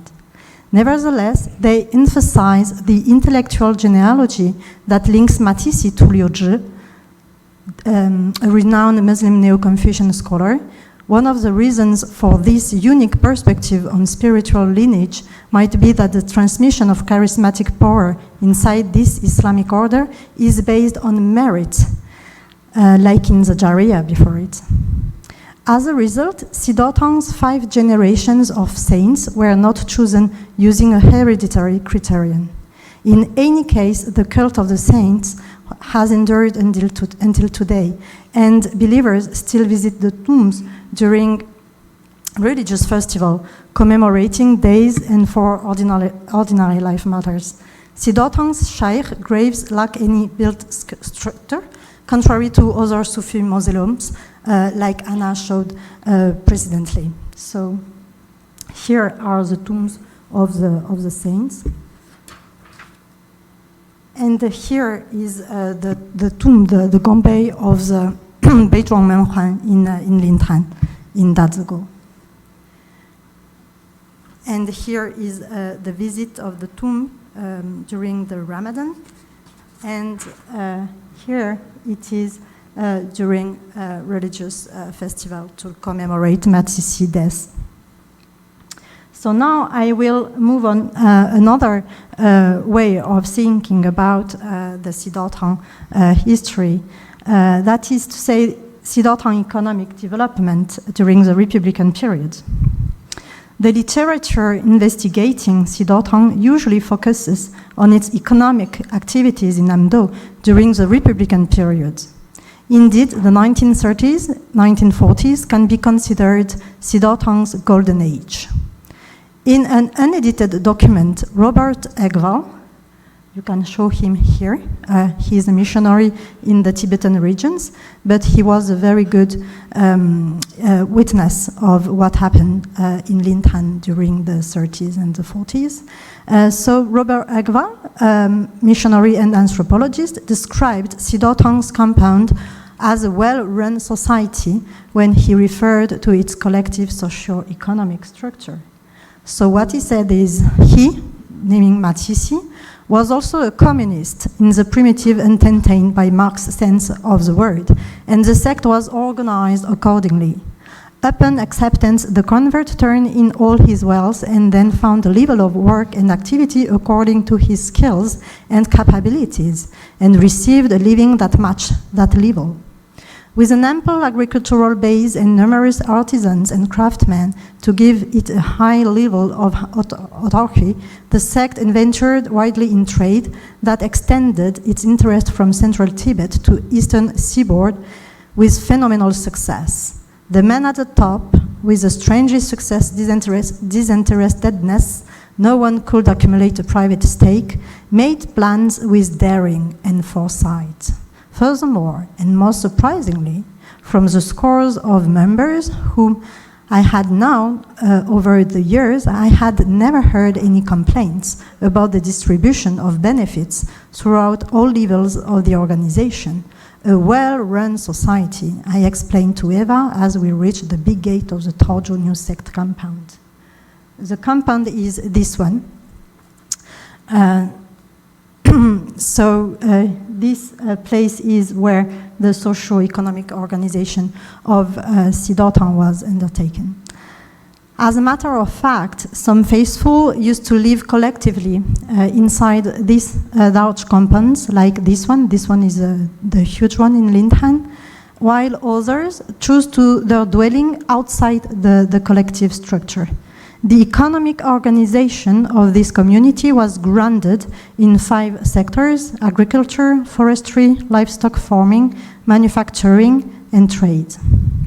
Relying on these diversified resources, the community gained autonomy and was able to thrive in a near self-sufficient manner.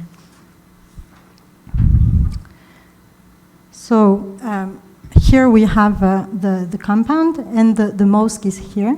So I show you the mosque.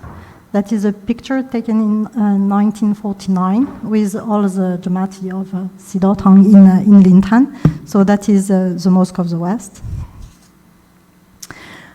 So its trading company, under the corporate name of Tianxinglong, became an important stakeholder in the brokering, transporting, and selling of many types of goods. Sidotang's trading network in the Tibetan region was shaped both by long-distance caravans and trade and retail shops located at trading posts. So here is the trade network of Sidotang with all the places they run a commercial establishment. So for Muslim merchants from Taozhou, establishing trade relations with Tibetans was neither original nor unusual. However, this religious minority, which merely comprised a few thousand people, managed to not only create an extensive trade network with Tibetan nomads in Namdo, but also to maintain long-lasting relationships with their Tibetan counterparts. Robert Egval, for example, was introduced to Tibetan nomads through his connections with Sidotang leaders. And now I would like to introduce another aspect it will be quick. It is about the educational reform. So here we are. So besides the economic development, Sidotang elite members participated in the Muslim educational reform movement, which was launched in 1906. In 1911, Sun Yat-sen, endorsing the reform, Wang Haoran, Malini, and other protagonists extended their educational project across all Chinese provinces. In the Northwest, 3 persons were to play a key role in promoting this new form of education for Muslims: Malini, Daprusheng, and Ma Fuxiang. It was not until 1927, however, that the Association for the Promotion of the Education of Muslims in Lanzhou expanded throughout the province by creating branches in cities where the Muslim population was particularly to be found, notably in Lintan.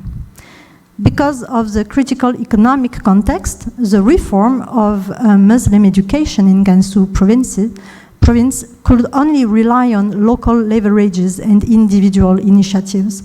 The educational reform was supported principally by 3 stakeholders: the local literate elite, influential military figures, and religious communities. In Gansu, 4 religious communities established schools to promote the education of Muslims: the Sidotang, as early as 1919 in Old Lintan city; the Jaria, as early as 1930 in Zhangjiachuan; the Dagonbei order in the late 1930s in Linxia; and the Mufti order in the early 1940s at Kanle. So, in this emerging movement to reform the education of Muslims, where some educational projects kept a moderate tone and endeavored to maintain the balance between religious and secular education, that implemented by Ma Mingren in Lintan is actually quite radical. So that is Ma Mingren, here again.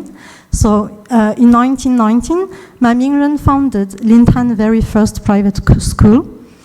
2 years later, thanks to substantial funding, it was relocated and it was renamed Private Higher Elementary School. So we have the memoir of Ma Fuchuan. Ma Fuchuan is the son of Ma Mingren, and he wrote his memoir saying that the collection of books in the library was very rich and the educational system very advanced. At that time, it was the largest elementary school with the most complete equipment.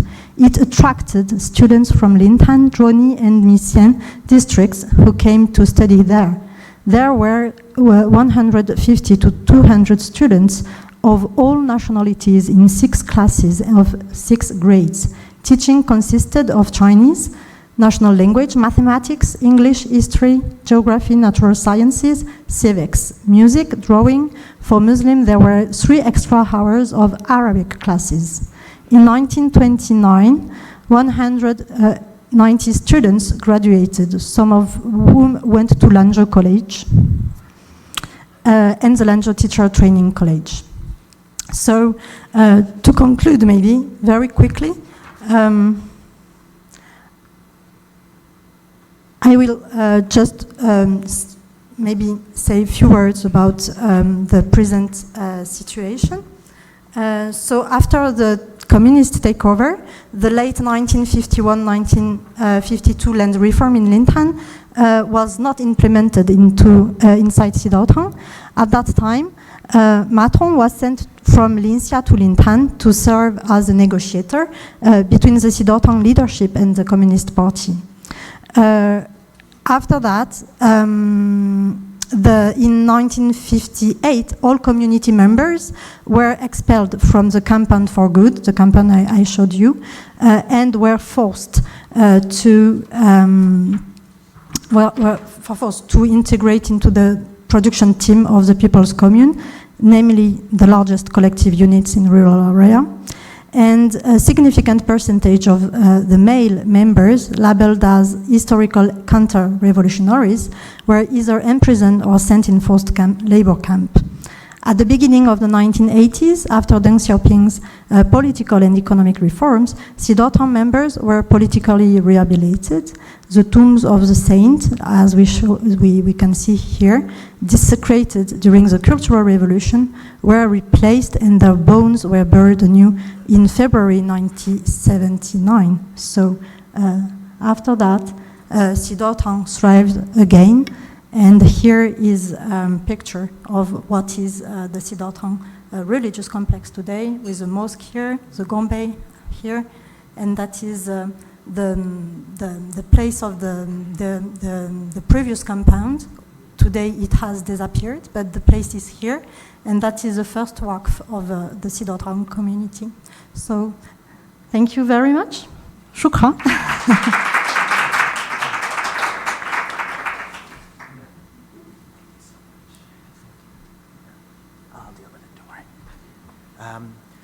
Thank you so much, Dr. Hill. I think her lecture is really kind of a case study of the wider developments that were happening all across Muslim communities in China from the late 19th century onwards, where we have new influences coming in, people traveling abroad, establishing modern schools, but also thinking about critical questions, for example, in relation to state violence. Because if we look at some of the other lectures, for example, Dr. Thieker's talk, particularly, and also Dr. Brophy's talk, many Muslim communities were affected by violence because of rebellions in the 1860s all the way to the 1870s, and even another round of rebellions in the 1890s, short-lived but violent nonetheless. So one of the key questions that many Muslim communities were asking is what went wrong and how do we fix our communities as a result? So this led to a lot of different attempts to address these problems, including the Sidaotang, and also movements that I look at and research, like the Ikhwan movement, which came and kind of had a project to fight Sufi groups, destroy the Gumbes, the Gumbad, because they saw them as, you know, using our parlance, Quburiyin, you know, grave worshippers. There was a lot of different tensions and reforms and changes, and this was really the context of what was taking place in China in the late 19th and early 20th centuries. And the Xidaotang is a really, really good example where they tried to bring religious reform and combine it even with economic reform, creating communes and drawing on economic resources for the local religious community. Now we have, we have saved the best for last. Zhang Laoshi, Dr. Zhang from Taiwan, who is an eminent scholar also of Islam, and has actually carried out a lot of important translatory work that he will be introducing for this particular lecture. Good afternoon, ladies and gentlemen. Assalamu alaikum. I'm Chen from the Taiwan National Chinese University. It's a great honor to me to be invited to participate in the conference and this lecture. I'm very grateful to the King Faisal Centers and Muhammad. You kindly arrange all of this. Not like the lectures today before, I would like to introduce a publishing event just occurred in Taiwan 2 years ago. But this publishing event is still a very strong connection with the Professor Seeker's report about the Muslim rebellion or the Muslim uprising occurring in the late Qing dynasty. My thing is the extraordinary meaning of the representation about the new Chinese translation text of the Jahariya, the Rashaha, in Taiwan in 2021. Rashaha is a Sufi Tariqa's hagiography. We call the genealogy about the Sufi sheikhs, about the Jahariya. Such kind of the hagiography, Rashaha is very, very important because this text was written by the Arabic and the Persian for the reason of the secret writing or the hidden remembrance for their holy sheikhs. About our thing, the sectarian society, including many intellectuals in Taiwan, China has some kind of phenomenon about the sectarians, or maybe it's just like a Shia and Sunni in the Middle East, not like this. This is a multiple aspect of the representation of the Sufi Tariqa about the features of the sectarianism in the contemporary China. I took this paper and I participated in the 2019 summer, just before the outbreak of the COVID-19. This is the Taizi Gongbei in Linxia, Taizi Gomba, belong to the Catalonia. This is a very features Chinese style architecture. This is Sheikh Ma Shizhong. They belong to the Shi generation, the ninth Sheikh of the Da Gongbei system. This is the tomb. This is the Sheikh. This is the America for their to accomplish. This is the date is the day of the death of the Ma Shizhong, but they accomplished the importance of the Sheikhs through the Amal in the 2019 August. Even the young generation, they still have some kind of obligation, the interesting to participate in the Amal. I like this photo. The young school student, he wear the jacket. What does this mean? It's very like the future, like a Sufism.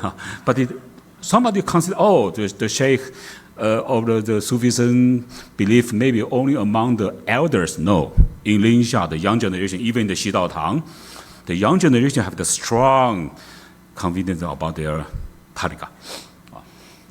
But this is like in Linxia, I took the picture many years ago. For example, this is really Ma Lai Chi, the Hua Si Gongbei. This is the Jahariya, the major part I report. So, the literary legacy of the demonstrating from the traditional metrical system seemingly like the fade away. Why fade away? Such kind of secret writing document publishing appear. So this is a very unique aspect, the representation of the Sufi Tariqa's genealogy or hagiography, just like a Rashaha printed in Taiwan. I think this is so-called the hagiographic tradition, just mentioned by Professor Brophy. So according to the previous contribution and endeavor, just like Scholar Ma Tong, just Professor to mention Ma Tong, Mian Weilin, even Joseph Fletcher, I analyzed these newly available genealogical documents and takes a different approach of the analysis of this source than has previously been available.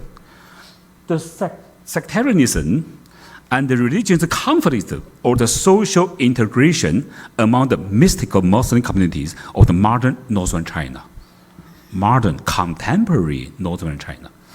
So many hagiography written in Chinese, just like the Qidao和the Qingzhen Genyuan, and the 10th generation Sheikh Yang Jiefang, the young Sheikh about the Da Gongbei, and he's maybe he's an important member in the Da Gongbei system, Ma Junchen. They compiled the 中国伊斯兰教 the genealogical history of the Da Gongbei system. This is the official publication. But for the time being, the single sectarian materials is very difficult to publish in mainland China. This is the reason why I will talk later. It's published in Taiwan. So just like the Sala Jiao is a branch of the Gadolinya in northern China. They also have their own genealogy. But this is belong to the Hufia system, 包括胡门贡北、胡门话 and the Kubrinya. But the major part I will mention is the Jaharinya. The eminent Guan Liye, he compiled the Rashahar maybe in the late Qinglong or the early Jiaqing period. This is a secret document to recommend there the martyrdom sheikh, the Ma Mingxing, the first generation, and the second generation, the Mu Xianzhang. But besides to the Rashahar, they have still another manuscript written by the Ma Xuezhi, even have the anonymous the Zheharinya Daotongxue. So during the Jaharinya, many secret writing and genealogy and hagiography still exist, even written by the Arabic or Persian. This is the Zheharinya Daotongxue. This is the Arabic. The first part is written by the Arabic. The second part written by the Persian. This is the local unofficial printing methods I found in Ningxia. They translate from the Persian Arabic into Chinese. So the Jaharinya history, just like Professor Sitter talked, is many profound the memory about the martyrdom of their sheikhs. For example, this Ma Mingxing, the founder of the Jaharinya in China. This is his tomb in the Lanzhou, the Donggongbei, the caliphate from the Quran, right? They never say that those martyred in the cause of Allah are dead. In fact, they are alive, but you do not perceive it. Ma Mingxing was executed by the Qing government during the Salar and the Jaharinya rebellion to the Qing government in the Qianlong 47. So this is a caliphate from the Yang Wanbao, the Ahong Yang Wanbao, who translate the first edition of the Jaharinya from the Persian Arabic into the Chinese. This is Ma Mingxing mosque. Even in the Ningxia, in Yingchuan, there's a mosque belong to the Ma Mingxing. This is the second generation Mu Xianzhang tomb in the Pingliang. This is the third, very interesting, in the northeastern China, in the Jilin, because Ma Datian, the third Sheikh Ma Datian's tomb. This is the fourth Ma Yide. This is a very famous, the 13 太爷, the 13th Sheikh. He's a major part of the Tongzhi. In the Tongzhi period, the Jaharinyas rebelled to the Qing dynasty again. He's a major part in the Gansu campaign. But later, even he surrendered to the Qing government. But finally, Ma Hualong and his families were brutally executed by the Zhou Zongtang. This is his Gongbe. This is the eighth Sheikh Ma Yuanzhang, 沙沟太吉林. This is Zhang Jiachuan, a very important center in East Gansu. This I found a very important caliphate written by the Ma Yuanzhang in Zhang Jiachuan more than 20 years ago. I know such kind of document maybe kept in some kind of museum. This is Ma Yuanzhang's caliphate. This is about the Amel, the date, and some kind of detail about the Jahariya. So the Rashahar is not only established primarily from the hagiography in the Sufism community, but also demonstrate the key factor of the consolidating the sectarian identity. The second identity which being based on the tragic history that they firmly conceived but always ignored by the outsider. Because why? The Jahariya intellectual, they would like to use the Arabic, the Persian, because the government, they don't know. The officials, they only know the Chinese. So some kind of bias, styles, and official position in the traditional archive and the text.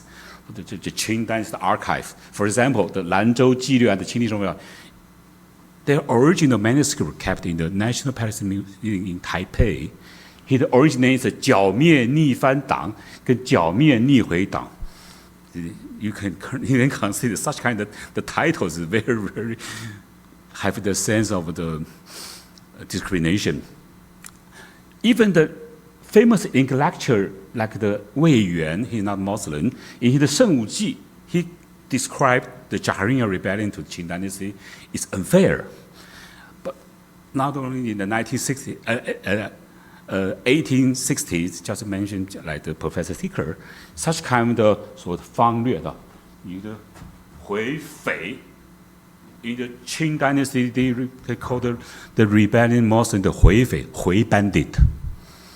回 bandit, they are not soldiers, they are the 回 bandit. But Zhang Chenzhi, the very famous Muslim author, he find the value about the Rashahar. So in his famous the history about the Jahariya, Xin Ling Shi, the history of the spirit, he introduced formally about this very precious document from the inner Jahariya. So in the 1903, the Zhang Chenzhi, he published Xin Ling Shi. He introduced a very profound the document from the Rashahar. But Zhang Chenzhi, he have some help from the Jahariya, Ahong Yang Wanba and others. But in Zhang Chenzhi translate the Zhang Chenzhi and other Jahariya intellectuals to translate the first edition of the Rashahar, we call the Ningxia edition. Zhang Chenzhi founded in the Jahariya Society, maybe in the 1980s. But just 3 years ago, in the 2020, just outbreaking of the pandemic, Zhang Chenzhi and his follower to find another precious local manuscript of the Jahariya, of the Rashahar, and they translate to Chinese very frequently, only 1 year. So this is the first one is the 1993, the Beijing edition. This is the Beijing edition republished in Taiwan 5 years ago by the traditional Chinese. But they belong to the Ningxia edition. But this is we call the Gansu edition, because found in the Zhang Jiachuan. The Gansu edition published in Taiwan 2 years ago. I think it's very extraordinary meanings. Because Zhang Chenzhi and his members translated manuscript by the new way, they used the method about the secret history of the Mongols with the Mongol Mishi. This is a very precious document about the Mongols in China.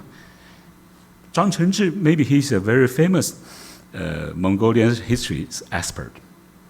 What is he used the term of the Mong-Yin Hanzi Ban. What is the Mong-Yin Hanzi? The new Gansu edition simultaneously demonstrated by the original Arabic, Persian vocabularies combined with the direct Chinese translation, words word by word of the same column, and the next page to present the whole paragraph of Chinese translation. So for the footnote, I had some kind of footnote. Every page had a footnote, the translation footnotes. This is the secret history of the Mongolia. The original Mongolian text is missing. So from the Ming Dynasty, you can find this is Chinese characters, but only for the pronunciation. They use the Chinese character for pronunciation, but this is the Chinese translation. Your Mongolian belong to the Air text, but Chinese belong to the Han Tibet, the Sino-Tibetan language. They are different. The grammar is different. So these are so-called Mongolian translations. In the Zhang Chenzhi new translation, you can find first the handwrite from the original copies, modern forms, and Zhang Chenzhi and his members translate such kind of words in Chinese. This is a total paragraph. This is a total graph for the same page, the meaning to present. For example, this is Abu Futuh. We know the Ma Lai Chi. This Ma Lai Chi is the Arabic name. This is the first time the Russia Hard appeared about the Ma Lai Chi. This page also. So this is Zhang Chenzhi in the Xingling Shi. Okay. But I think that Zhang Chenzhi had another about his secret.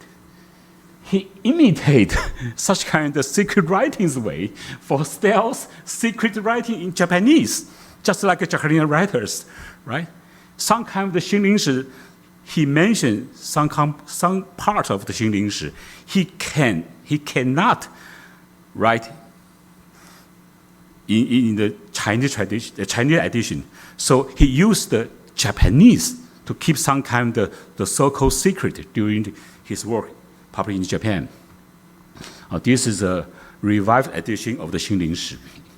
So how about the features about the 2021 edition in Taiwan? We can hear. This is Zhang Chenzhi and Yang Wanbao. The case presents the potential of the civilian intelligentsia and the continuity of the social religious agency that still being exceeded sophisticatedly in the contemporary Jaharian community. To translate the Jaharian are not the so-called famous scholars. They are the local Ahong. Maybe someone will worry about the local Ahong have the capability to translate such kind of document. Zhang Chenzhi said yes. They have very profound oral tradition for their common remembrance, for their martyrdom sheikhs. So the challenge of the Muslim elite, especially the non-Muslim environment, how to seek the equivalent between the Islamic idea and the Muslim elite. I think Jaharian intellectuals have the sensitivity like this. So these are three editions about the Russia Ha. And very precious. The Taiwanese edition, they have a very profound appendix to let this new edition totally include. This manuscript between maybe be written in the 1882 in the Guangxu 8 年. You have the appendix, very profound text, and glossary. So finally, this latest appeared the sectarian text and it's a sophisticated Chinese translation edition was only published in Taiwan at the harsh moment of pandemic. But I would like to say, for the time being, the mainland China, we know they have some kind of policy, or called the syncretization of the religion, and to the liquidation of the three tendencies, including Arabicization, Semiticization, and the Pan-Germanization. For example, for the time being in China, the halal mark, the halal race disappeared. But in Taiwan, our halal identification, the Arabic is still in there. In some architecture like this, the crescent to be the Han style J, the dome, the Chinese traditional Han style. So the new opportunity in the Chinese world, I think this is Hong Kong.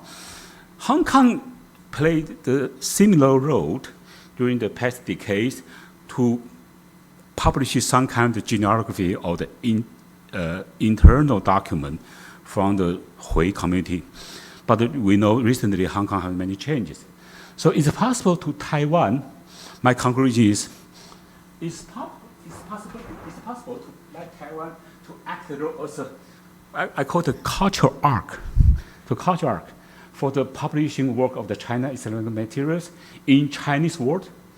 Perhaps the Rasha Ha 2021 edition is just the extraordinary beginning. I hope Taiwan can play the role just like the cultural arc. I think that social-culturally, Taiwan is a very important part in the Chinese civilization. We still use the traditional Chinese for the time being. So maybe the Rasha appear. I hope. I don't know what kind of change will be occur in mainland China in the future, but I hope Taiwan can be the cultural arc. We don't to cross the right line about the political issues, but just for the high quality Islamic research in Chinese can be printed or published very, very peacefully in the so-called Chinese world. This is my introduction. Thank you for your attention. Shukran, shukran.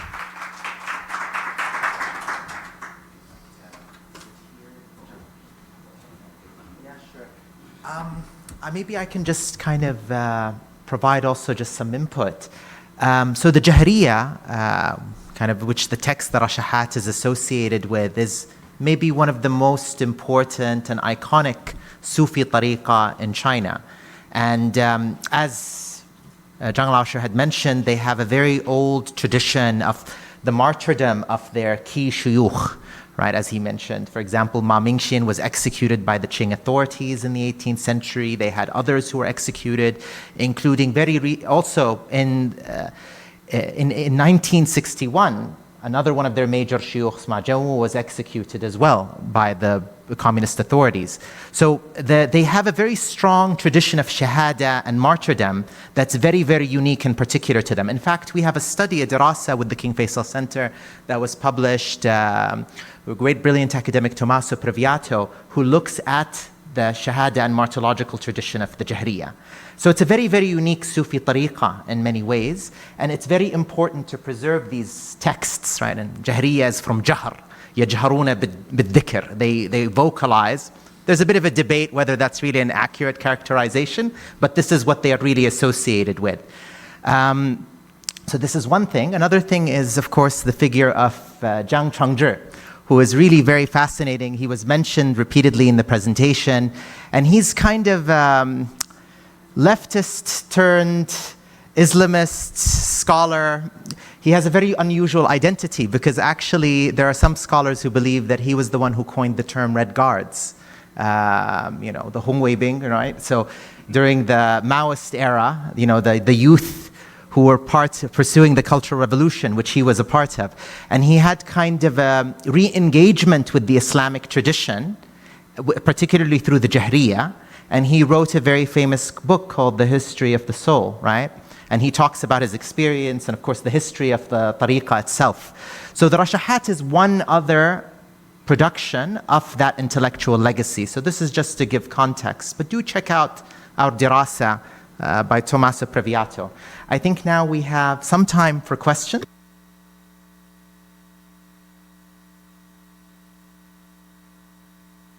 If things were not clear, we would love to elucidate and explain, or if you want to even touch about contemporary issues in China as well. I'd like to ask about rebellions. Rebellions in Chinese history are frequent. It's not something that doesn't happen in China. Now, if the rebellions have happened,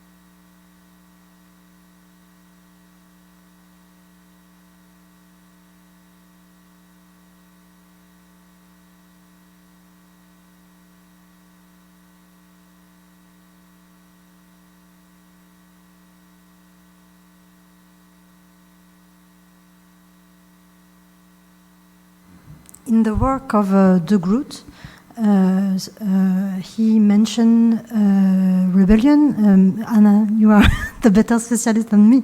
In the late 17th century, 16, maybe the middle, I think, of the 17th century. So, sorry to jump in on this one. So the history of Muslim communities in China is quite often written as a history of rebellions from the 17th century onwards. I think that's actually a very modern tradition. I think although there have been a series of basically violent uprisings, particularly in the northwest of China, and a big one in the southwest of China as well, I think it's far too simple to characterize all of these events over a very long time period as being the same. And that is what happens when you put them into this frame of Muslim rebellion. If you look at the 17th century one, this is a complicated series of events occasioned by the Ming takeover and the change in trading relationships with communities in Xinjiang, particularly Hami and Turfan. If you look at the 18th century rebellion, that is a conflict between two different Sufi orders that spirals out to and causes a Qing reaction. The mid-century rebellions in the 19th century, they are called Muslim rebellions, but in truth, they are occasioned by much wider social collapse within China. The Northwestern Rebellion in particular, and the Southwestern, they are happening in a context in which, like, observers think the Qing itself is going to fall, because it is not just the two Muslim rebellions, there is also a Taiping rebellion and a Nian rebellion and a Miao rebellion. It's huge. But by the time we get into the 20th century, when people start writing these histories, some of them profoundly Islamophobic, we get this presented as a straightforward history of Muslim rebellion, and the differences and the contexts between this kind of get elided in ways that I find really quite highly problematic. So I think the answer to your question is yes, but it is complicated. I think there are much better explanations for this than simply they were Muslim and so there were rebellions.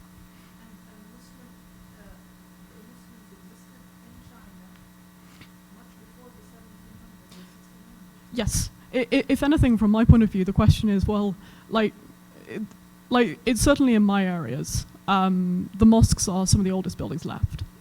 We have records of Muslims in the northwest of China, written by Marco Polo. These are old communities.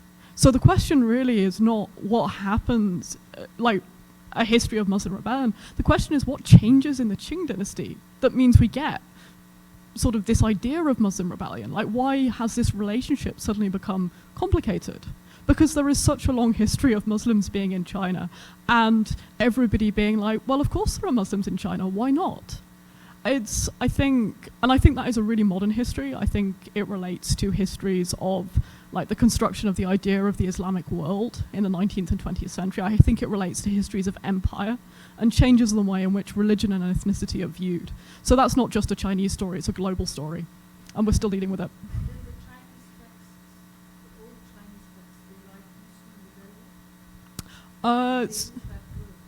So you get a variety of terms, I think. When in the Qing, I need to stop talking because we should let the speakers speak. Yeah, Zhang Lao Shi.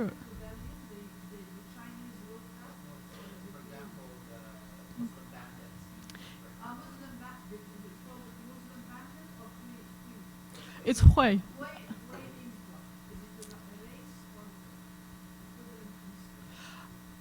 Currently, the Muslim band is very notorious, but the Muslim band, another official name is rebellion Muslim, Pan Hui.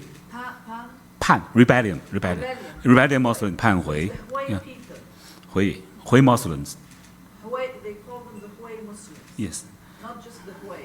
I just want to know that distinction. Yeah, I think Hui, there is a very, very big debate as to origins, the meaning of the term. So, for instance, some sources attribute the Hui specifically to Turkic Muslims, at least in older sources.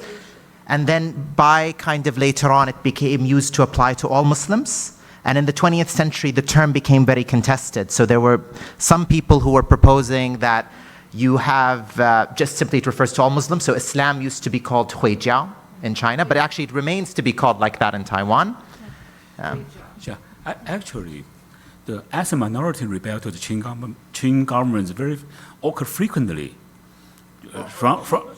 They rebel to against the Qing dynasty. The government occurred very frequently from the 18, even the 17th century to the 19th century. But every time, Sorry, do you have yeah. Han-Muslims also? Including the non-Muslims. You have Han, Yeah. Han-Muslims? Han? Maybe, including the Hui is not, it only becomes later an ethnic term or an ethnic, right? So it used to refer to Muslims in general. Does it have a meaning in Chinese? Huh? Does it, because I've noticed the Ma prefix a lot in the names of the Chinese Muslims. Does that mean something? I'm sorry, I'm asking a lot of questions because I came late. And I have a lot of ideas. The Ma, does that mean something? The Ma, and then the name, the Ma something? Ma is a family name. Ma. Ma is a family name. Just like the Han Chinese, just the Han Chinese. Family name, a The Chinese Ma. family name. Okay. Just like the earlier lecture, maybe just Professor Nakanishi, the homogeneity of the Chinese Hui Muslim, the very important trait is they follow the Han Chinese tradition. You have the family name, Ma, Ha, La, Hui, is Muhammad, Ahmed.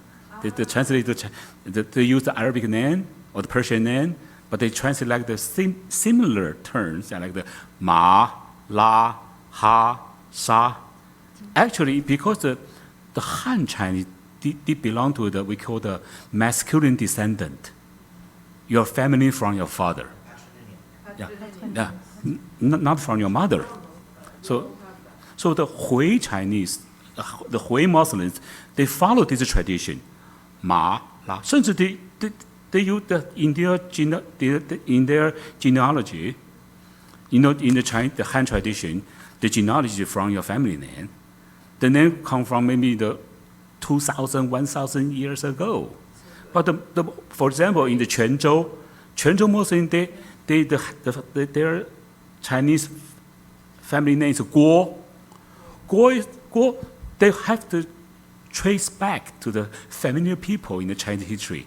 Now, Guo, no emperor is Guo, but a very famous general, Guo Ziyi, in Tang Dynasty, because during the civilian rebellion in the Tang Dynasty, General Guo, he introduced the Arabic soldiers to fighting the rebellions. So Guo is a very famous general. He's a Han. He's Chinese. So some kind of the Hui in the Quanzhou, their ancestor is Guo. Actually, Guo is a Han Chinese. This is some kind of function about the family name. I think this is something to close to the homogeneity, to the Han sonority. And there's a lot of speculation about where these terms come. So some people say, well, the Ha family name is from Hassan, Ma, Hamad, potentially.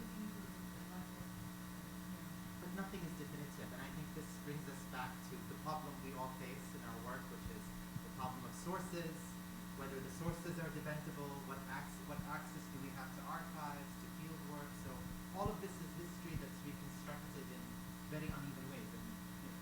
Follow the Professor Seeker. The Asian minorities to rebel the Qing dynasty, and later they cracked down by the government fiercely. After the crackdown, the government, they will also to release the document records about the events, about the whole events. They call the 记，或者叫records， 或者叫纪略。I have calculated in Qing Dynasty totally have 47 records about some kind of asymmetrical rebellion. During these 47 records, there are 16.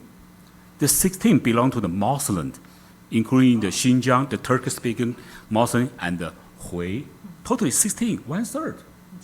One-third part in the Qing official documents about some kind of the official record to crack down the so-called rebellion or Qi uprising. One-third. I think we're almost out of time. I was wondering if Dr. Hill, you wanted to share any last thoughts, like your rashahat, your due that you can share with us at the end the Rasha. No, just maybe to add a few words about the genealogy issue. You have a Chinese way also to name. You have the patronym, and after you can decipher one generation of, for example, you can have, for example, Min Chen Xi, Min Chen Hua, Min Chen Jun, and you know that it is the same line of the generation. So when you are reading sources, you can also have some connection between the one line of a generation. So, and it is also, there are many poetic meanings or abilities of so it is really a kind of a Chinese culture in the way of naming the Chinese name of the Muslims. You can mention also the Jingming, for example, the concept of Yeah, of course, yeah. Jimmy. Maybe you can say more than me on the Jingming. No, please. Yeah, but for the Jingming, the Ahong will give you your Quranic name. For example, Matisi, it's Muhammad Yahya, and after you have also Minjadar, the fourth was Abu Bakr. So you have all the Caliph, and so there is this link with, and in Yunnan, I think also with Said and so.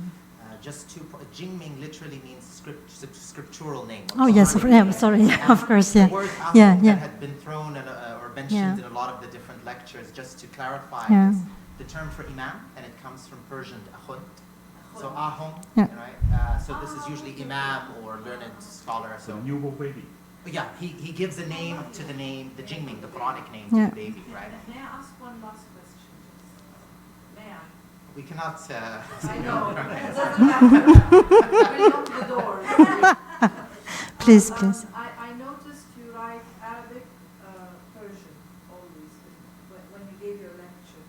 And I saw 2 pages of the book. And I was looking through, I was trying to read the Arabic as well. So I could read it easily in Arabic. How much of it is Persian? Yeah. The new edition, they have the totally 264 pages, maybe a half. The first edition is Arabic.